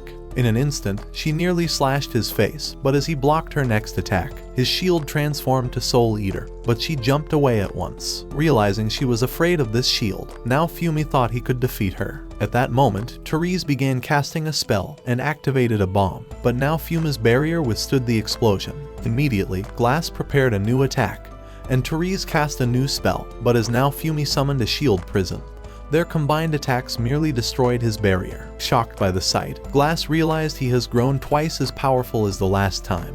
But now Fumi was certain that he could defeat her, so he commanded the girls to take on the others, and hurried away, jumping onto another ship. But Glass followed him. As he wondered if she was also a summoned hero, she told him that she was, and said that she's the fan hero. On the other ship, as Therese unleashed blue flames, Melty doused it with water drops. So Lark tried to slay her, but Philo landed before him, and Raphtalia smacked his weapon, forcing him to retreat. At the same time, now Fumi dodged Glass's attacks, and was certain that he could really defeat her. So as she blasted him with Shell Cracker, monsters lunged at her from his shield, but as they retreated, it transformed into Soul Eater, and began sucking up her life force. Realizing he's discovered her weakness, now Fumi began telling her to surrender before the wave was over, but she told him that it would only be over when one of them was dead. Determined not to surrender, she smacked his shield, but he began absorbing her life force again. However, he was unwilling to kill her, but she vowed to return on every single wave until she kills him, as she revealed that it was the only way to save her world. Now Fumi began wondering if he could kill her to save this world. At that moment, he passed through time and discovered that her world was also being attacked by the waves. As she revealed that there could only be one winner, she drank a soothing potion, and now Fumi realized her strength had revived. Without hesitating, she rushed at him and smacked his shield, sending him crashing away. At the sight of this, Raphtalia jumped over to the ship and managed to block her next attack. When now Fumi wondered why she came, she reminded him that she is his sword and said that she would never abandon him. As Glass tried to end her, now Fumi repelled her with his airstrike shield. Immediately, he changed his shield and unleashed flames on her, but she managed to survive the fires. With the waves nearly over, Glass prepared to unleash her greatest attack, so now Fumi switched to his death shield, saying that he would protect this world for the sake of everyone he loves. But just as he was about to activate the blood sacrifice, hoping to destroy Glass at once, a new girl arrived from Mitsuki's party and cast a spell that launched casks into the air. At the sight of them, now Fumi changed his shield and destroyed them instantly. As the grape juice rained on Glass, it drained her energy, but as she tried continuing the fight, her companions stopped her. As the wave was nearly over, Lark realized their opportunity was gone, so they began ascending and vanished instantly. At that moment, the wave disappeared, and as the world's most useless heroes regained consciousness, the Queen announced their victory. Later that day, with peace restored, now Fumi and the girls decided to fish in the river, glad to take a break from their training. And as they returned to the islands, Raphtalia wondered what now Fumi intends to do in the meantime, so he revealed that he would prepare for the next wave. However, he didn't know if he could annihilate Glass and her companions if he comes across them again. The following day, as they were ready to leave, the Queen thanked now Fumi for helping them fight off the waves, and promised to reward him. So a few days later, as now Fumi rode into Raphtalia's village, she discovered that they were starting to rebuild it, and was happy to be reunited with her friends. As she tried asking now Fumi how he managed to pull it off, he told her that he asked to be the lord over this region as his reward for fighting off the waves. As he decided to lead her into the village, he showed her the new library, and she realized that the village was starting to get filled up again. However, when they arrived on the rooftop, she began to cry, realizing he was about to return to his own world. As she began saying that her life would be worthless and meaningless without his presence, she begged him to stay even after the waves were completely gone. She had figured out that he was trying to give her a purpose before returning to his world, but said that the only purpose she desires was to stay by his side forever. Realizing she means every single word, now Fumi agreed to stay, seeing as his life here was better than the real world he came from anyway. And as the good memories flashed across his mind, he told her that the village would be their new home, and hoped that she would be the sheath where he stuck his massive sword every night. At that moment, Philo arrived and decided to join the hug. Before long, they watched as the flag was raised in the village, and now Fumi was glad to see Raphtalia's dream come true.